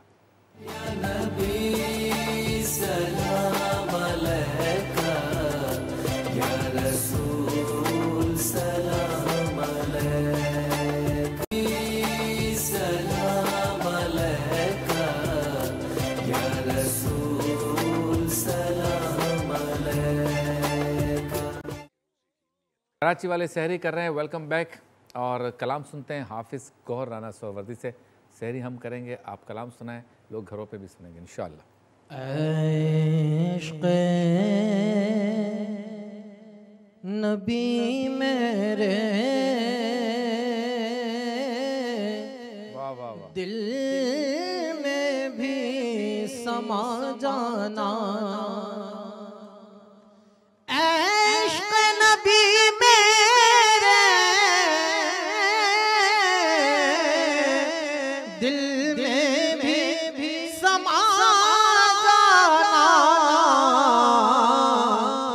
मुझको भी मोहम्मद का दीवाना बना जाना, मुझको भी मोहम्मद का दीवाना बना जाना, कुदरत की निगाहें भी जिस चेहरे को तकती हैं, उस चेहराए अनवर का दीदार करा जाना, उस चेहराए अनवर का दीदार करा जाना, जिसे ख्वाब में हो जाए दीदार नहीं हासिल,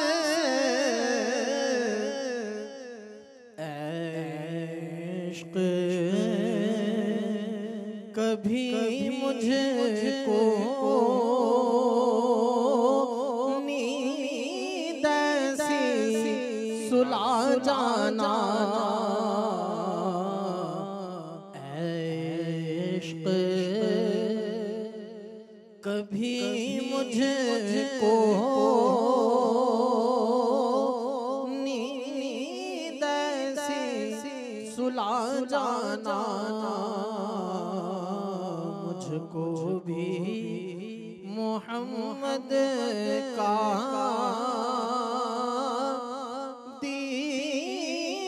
दीवाना बना जाना। क्या बात है, सुभान अल्लाह। हसन अल्लामा इकबाल का कलाम पेश करता हूँ। आपने जिस तरह जिक्र भी किया कि हज़रत अल्लामा इकबाल रहमतुल्लाह अलैह की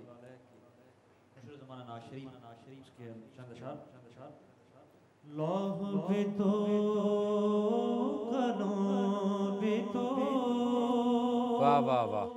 तेरा वजूद किताब लौह भी तो कलम भी तो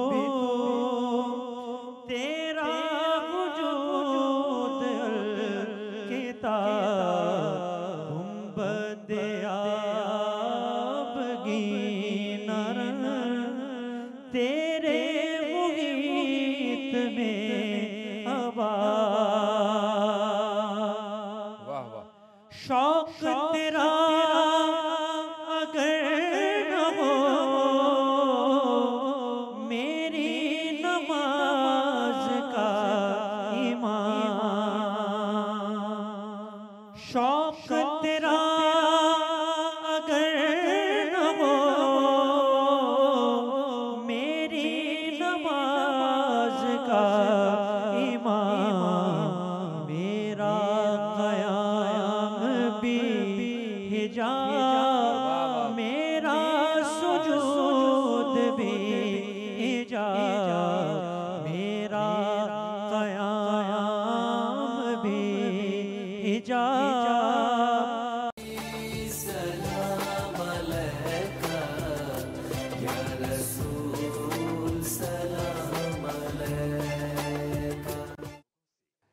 खुश आमदीद, एक बार फिर आपकी खिदमत में हाजिर हैं। चलते हैं उस सेगमेंट की जानिब जिसमें मुफ्ती मोहम्मद इसाक मदनी साहब इमाम अहमद रज़ा ख़ान फ़ाज़िल बरेलवी के मजमूए नात में से कोई एक नात या उसके अशआर चुनते हैं, हमें उसकी तशरीह करके बताते हैं। सेगमेंट का नाम है हदाइक़े बख्शिश की रहमतें। या तैयबा या तैयबा या दावल अय्याना। बिस्मिल्लाहिर्रहमानिर्रहीम। अल्लाहु रब्बु मुहम्मदिन सल्लल्लाहु अलैहि वसल्लम नहनु इबादु मुहम्मदिन सल्लल्लाहु अलैहि वसल्लम। आज जो कलाम हमारे पेश नज़र है सैयदी आला हज़रत मौलाना शाह अहमद रज़ा ख़ान फ़ाज़िल बरेलवी रहमतुल्लाहि ताला अलैह ने इस कलाम में हुज़ूर सल्लल्लाहु ताला अलैहि वसल्लम के चंद औसाफ़ का ज़िक्र फरमाया है।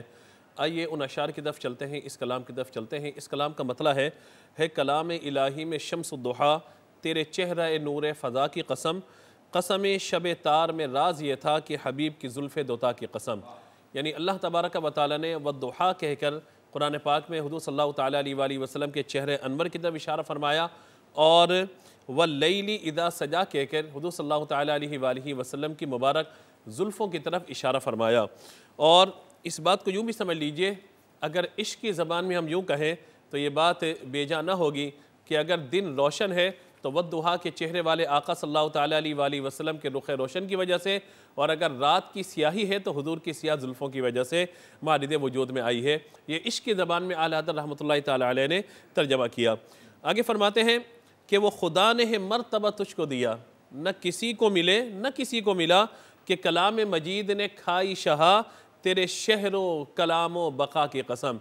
यानी अल्लाह तबारक व तआला ने आपको वो मकाम व मर्तबा अता फरमाया कि आपकी शान ये है कि अल्लाह तबारक व तआला ला उक़सिमु बिहादल बलद कह के आपके शहर की कसम भी जिक्र फरमाता है। वकील ही या रब्बी इन्नहा उलाई कौमुन ला युमिनून कह के आपके कलाम की कसम भी जिक्र फरमाता है। और लाअमरु का इन्नहुम लफ़ी सकरतिहिम यामहून कह के आपकी मुकम्मल हयात की कसम भी जिक्र फरमाता है। तो ये अल्लाह तबारक व तआला ने अपने महबूब अलैहिस्सलातु वस्सलाम को वो मकाम व मर्तबा अता फरमाया जो किसी और को कभी भी अता नहीं फरमाया। इसी तरह आगे जिक्र फरमाते हैं, या रसूलल्लाह आपकी शान ये है, तेरा मसनद नाज है अर्श बरी, तेरा महरम राज है रूह अमी, तो ही सरवरे हर दो जहां है शहा, तेरा मिसल नहीं है खुदा की कसम। यानी अल्लाह तबारक व तआला ने महबूब आपको वो मकाम व मर्तबा अता फरमाया कि जिस तरीक़े से जब किसी शख्स को कोई अज़मत दी जाती है, कोई कुर्सी पेश की जाती है, इज़्ज़त का मकाम दिया जाता है, या रसूल अल्लाह आपका मसनद नास अर्श बरी है और आपके जो महरम राज है वो रूहुल अमी है। लिहाजा अल्लाह तबारक व तआला ने आपको वो मकाम व मर्तबा अता फरमाया जो किसी और को कभी अता नहीं फरमाया गया। इसी तरह अब एक तमन्ना का इजहार करते हैं अल्लाह ताला की बारगाह में, क्योंकि हम जानते हैं कि अल्लाह तबारक व तआला ही हमारी दुआओं को कबूल करने वाला है, वही सुनने वाला है। तो देखिएगा दर इस शेर को, और कितना प्यारा है। अल्लाह करे कि ये दुआ मेरे लिए और आपके लिए अल्लाह ताला सब के हक़ में कबूल फरमाए। फरमाते हैं, तू ही बंदों पे करता है लुत्फ़ अता, यानी अपने कलाम में अल्लाह ताला की बारगाह में अर्ज़ करते हैं, तू ही बंदों पे करता है लुत्फ़ आता है, तुझी पे भरोसा तुझी से दुआ। तू ही बंदों पे करता है लुत्फ़ आता है, तुझी पे भरोसा तुझी से दुआ। मुझे जलवा पाक रसूल दिखा, तुझे अपने ही इज़्ज़त उला की कसम। या अल्लाह तुझे अपनी इज़्ज़त और मर्तबे की कसम है कि हमें हुज़ूर सल्लल्लाहु ताला अलैहि वसल्लम का जलवा दिखा दे और हुज़ूर सल्लल्लाहु ताला अलैहि वसल्लम के रुख़ ज़ेबा की ज़ियारत रब्ब करीम हमें अता फ़रमा दे। और मख्ते में एक शौक़ी तबा की तरफ इशारा फ़रमाया, यानी जब अदीब और शायर जब कोई कलाम लिखते हैं तो बाद औक़ात कुछ अल्फाज ऐसे तरतीब पाते हैं जिनमें कोई शौक़ी होती है। तो यहाँ देखिएगा ज़रा, यानी अपनी उस कैफियत की बात करते हैं कि मैं हुजूर का जिक्र करता हूँ, हुजूर की नातें पढ़ता हूँ, अपने आका अलैहिस्सलातु वस्सलाम के मौजज़ात का जिक्र करता हूँ, तो मेरी कैफियत क्या है, जन्नत की बुलबुलें मेरे बारे में क्या कहती हैं। ये एक तसव्वुर और तख़य्युल आपका है जिसे आपने अपने कलम की शौक़ी से यहाँ तहरीर फरमाया। फरमाते हैं कि यही कहती है बुलबुल बाग़ जिना, बाग़ जिना से मुराद जन्नत की बुलबुल, बाग़ जिना यानी जन्नत की बुलबुल। यही कहती है बुलबुल बाग़ जिना कि रज़ा की तरह कोई सहर बयां नहीं हिंद में वासिफ़ शाह हुदा, मुझे शौक़ ये तबअ रज़ा की कसम। यानी जो जन्नत की बुलबुलें वो ये कहती हैं कि रज़ा जो तारीफ़ करता है ना हुज़ूर सल्लल्लाहु ताला अलैहि वसल्लम की, रज़ा जो हुज़ूर का जिक्र खैर करता है, हिंद में हिंदुस्तान में ऐसा कोई भी हुजूर का जिक्र करने वाला नहीं है। ये आपने अपने कलम की शौक़ी के हवाले से ये शेर लिखा और हकीकत भी हमें यही नज़र आती है कि जो शान, जो तारीफ़, जो अंदाज़ आपने इख्तियार फरमाया वो आपके हम असर लोगों में या अभी तक हमें नज़र नहीं आता। अल्लाह तबारक व तआला हमें हुजूर की मोहब्बत नसीब फरमाए। आमीन व आखिरु दावाना अनिल हम्दुलिल्लाहि रब्बिल आलमीन। सुभान अल्लाह। आपसे मुलाकात होती है रूहानी गुलदस्ता में एक मुख्तसर से वक्फे के बाद।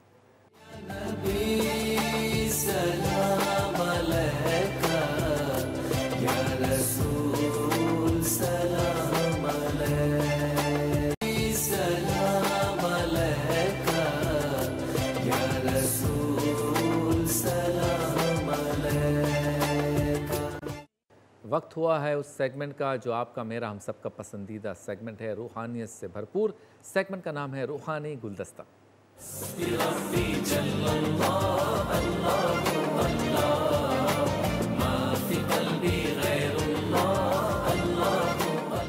रूहानी गुलदस्ता में हमारे साथ मौजूद होते हैं हज़रत अल्लामा मुफ्ती मोहम्मद शाहिद मदनी साहब।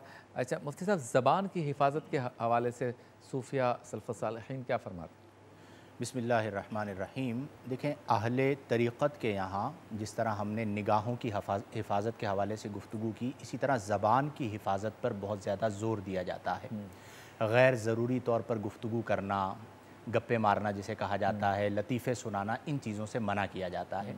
और ये तरबियत जो सालिक होता है उसे अपने शेख की सोहबत में बैठकर देखने को मिलती है।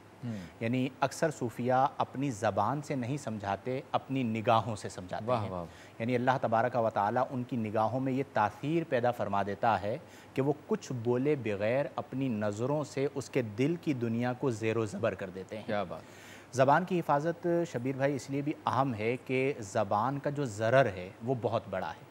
यानी कुफ्र जिसका ताल्लुक़ तमाम आमाल की बर्बादी से है, वो भी ज़बान से उमूमी तौर पर अदा होता है। तो इसलिए अहादीस में अगर हम गौर करें तो हमें ज़बान की हिफाजत के हवाले से नबी करीम के कई फ़रामीन मिलते हैं। नबी करीम सल्लल्लाहु अलैहि वसल्लम ने फरमाया सुनन तिरमिज़ी में कि मन स्वामता नजा, जिसने खामोशी को इख्तियार किया उसने नजात को पा लिया।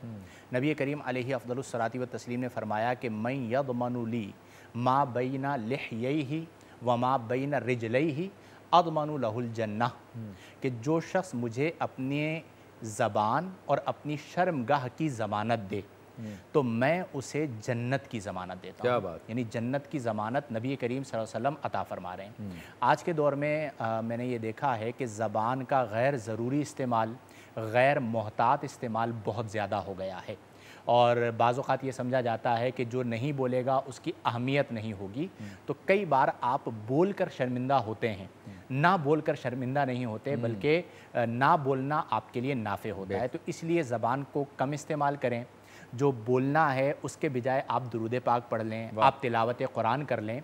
और ये जो खामोशी है ये इतनी बड़ी नेमत है कि वो एक बड़ा खूबसूरत जुमला है कि खामोशी आलिम का वक़ार और जाहिल का पर्दा है। क्या बात। यानी जाहिल जब बोलता है तो उसका पर्दाफाश होता है कि जाहिल आदमी है, और आलिम अगर गैर ज़रूरी तौर पर हर बात में बोल रहा होता है तो उसका वक़ार ख़राब हो जाता है, लोग फिर उसकी रिस्पेक्ट नहीं करते। तो सूफिया का भी यही तरीक़ाकार रहा है।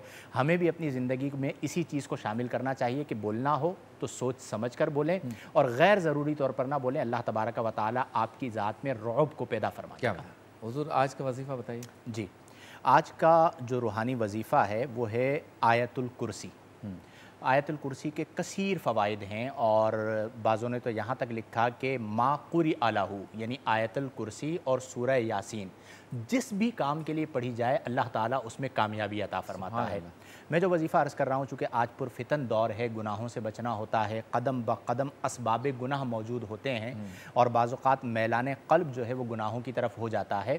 तो हमारे सूफिया फरमाया करते थे, एक सूफ़ी साहब ने मुझे ये वजीफ़ा बताया था कि जब भी आप वज़ू करें तो वज़ू करने के बाद आप 3 बार आयतुल कुर्सी पढ़ें, शहादत की उंगली पे फूंक मारें और अपने सर पर 3 बार घुमा लें। अच्छा। तो फरमाया जब तक तुम्हारा ये वज़ू रहेगा तब तक तुम रूहानी हिसार में रहो। वाह वाह। और उस रूहानी हिसार का फ़ायदा क्या है कि इस दौरान नज़र बद नहीं लगेगी, किसी ऐसी जगह से गुज़रे जहाँ से असरात आ सकते थे वो नहीं आएंगे, जन्नात का मामला नहीं होगा, कोई एक्सीडेंट हादसा नुकसान नहीं होगा। और जो सबसे बड़ा फ़ायदा ये है कि जब तक इस वज़ू से, यानी एक वज़ू से दूसरे वज़ू तक ये वजीफ़ा कर लें रहेंगे तो अल्लाह के फ़ज़ल से आपका गुनाह की तरफ मैलान ख़त्म हो जाएगा। और ये बहुत बड़ी नेमत है, ये मेरा अपना मुजर्रब है कि मतलब आपका दिल ही जो है वो मासियत की तरफ जाएगा ही नहीं। तो जब भी वज़ू करें कोशिश करें हर वक्त बावज़ू रहें, और जब भी वज़ू करें तो 3 बार आयतुल कुर्सी पढ़कर सर पर घुमा लें तो इंशाल्लाह रूहानी हिसार में आ जाएंगे। अल्लाह हमें तौफीक अमल अता फरमाए। क्या बात है, सुभान अल्लाह। कराची उसके मज़ाफ़ात में इंतहाई सहर का वक्त हुआ चाहता है, अज़ान फ़जर की तरफ चलेंगे, वापस लौटेंगे अज़ान फ़जर, और अज़ान फ़जर के बाद इंशाअल्लाह ताला हमारे कमसिन सनाख़ा कलाम पेश करेंगे। एक मुख्तसर से वक्फ़े के बाद अज़ान फ़जर पर मुलाकात होगी। या नबी सलाम अलैका, या रसूल सलाम अलैका। अल्लाहु अकबर, अल्लाहु अकबर,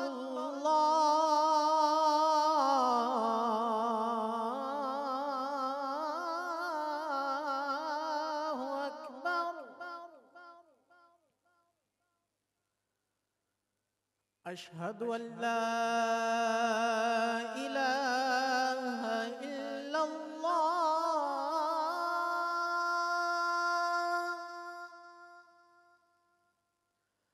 अशहदु अल्ला इलाहा इल्लल्लाह,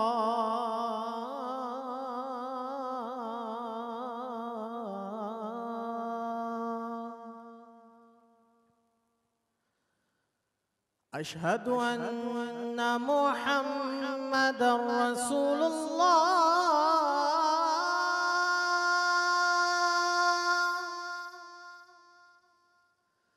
अशहदु अन्ना मुहम्मदर रसूलुल्लाह।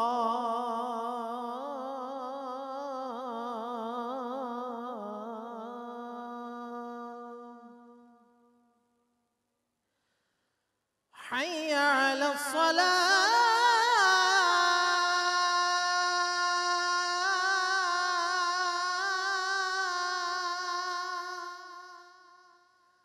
हय्या अला सलाह,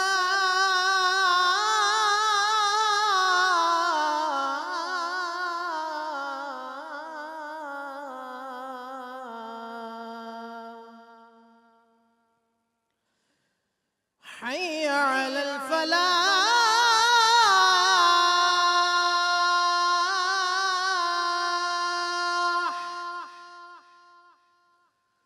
हय्या अलल फलाह।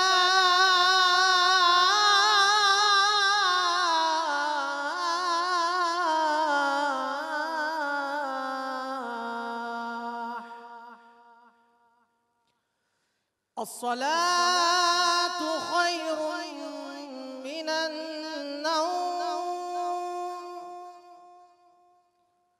अस्सलातु खैरुम मिनन नौम, अल्लाहु अकबर अल्लाहु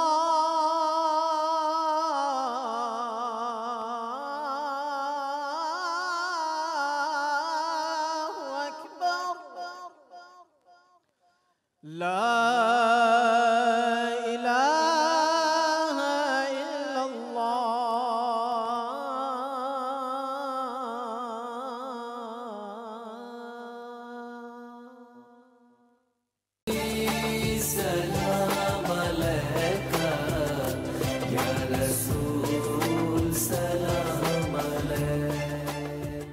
खुश आमदीद। एक बार फिर आपकी खिदमत में हाजिर हैं और हमारे साथ मौजूद हैं नौजवान सनाखा यूनुस रज़ा कादरी साहब। जी कलाम पेश करें।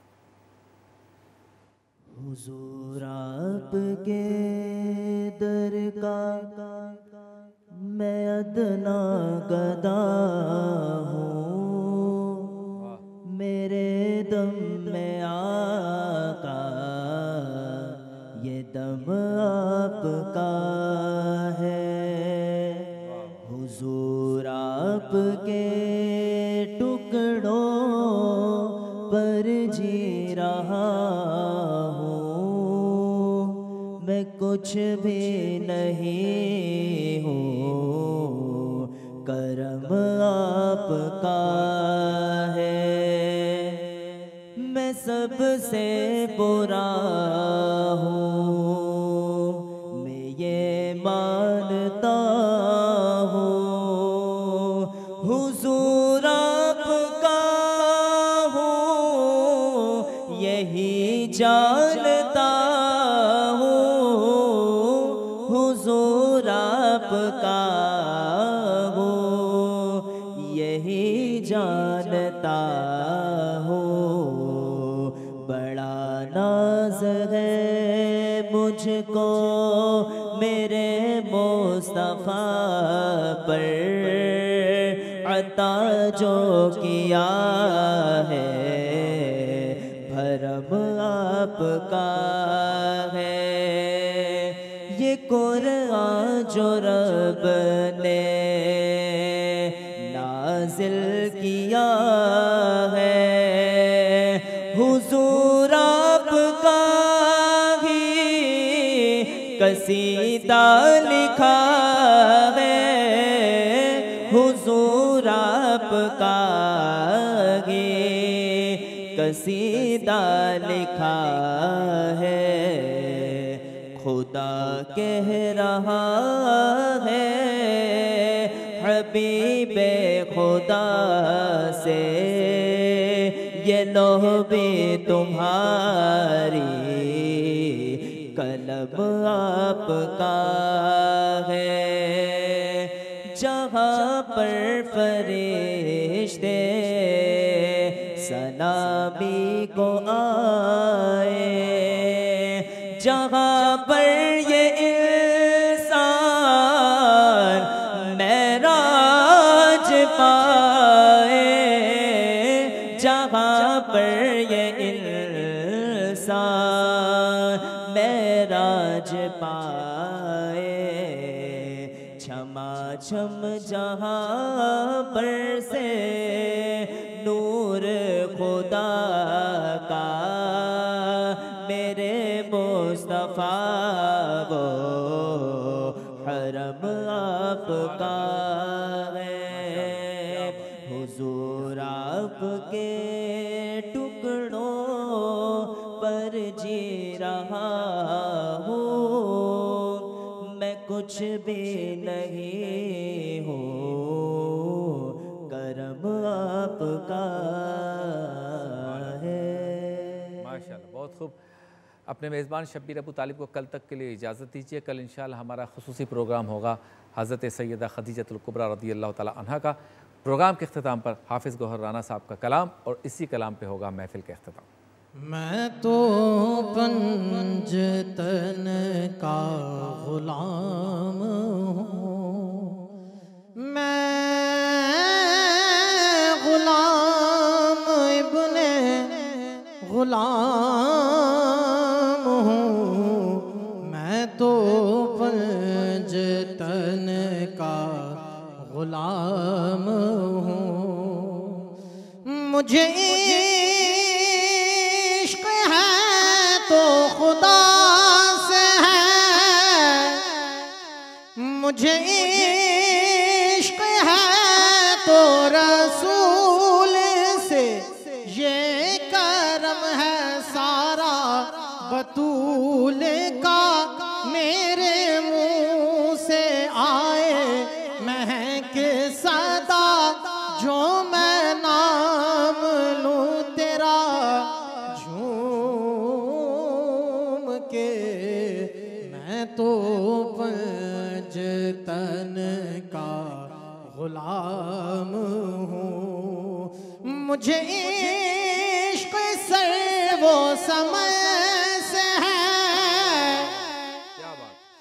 मुझे इश्क सारे चमन से है, मुझे इश्क उनके वतन से है, मुझे इश्क उनकी गली से है, मुझे इश्क है तो अली से है, मुझे इश्क है तो हसन से है, मुझे इश्क है तो हुसैन से, मुझे इश्क शाह ज़मन से है, मैं तो पंजतन का गुलाम हूँ।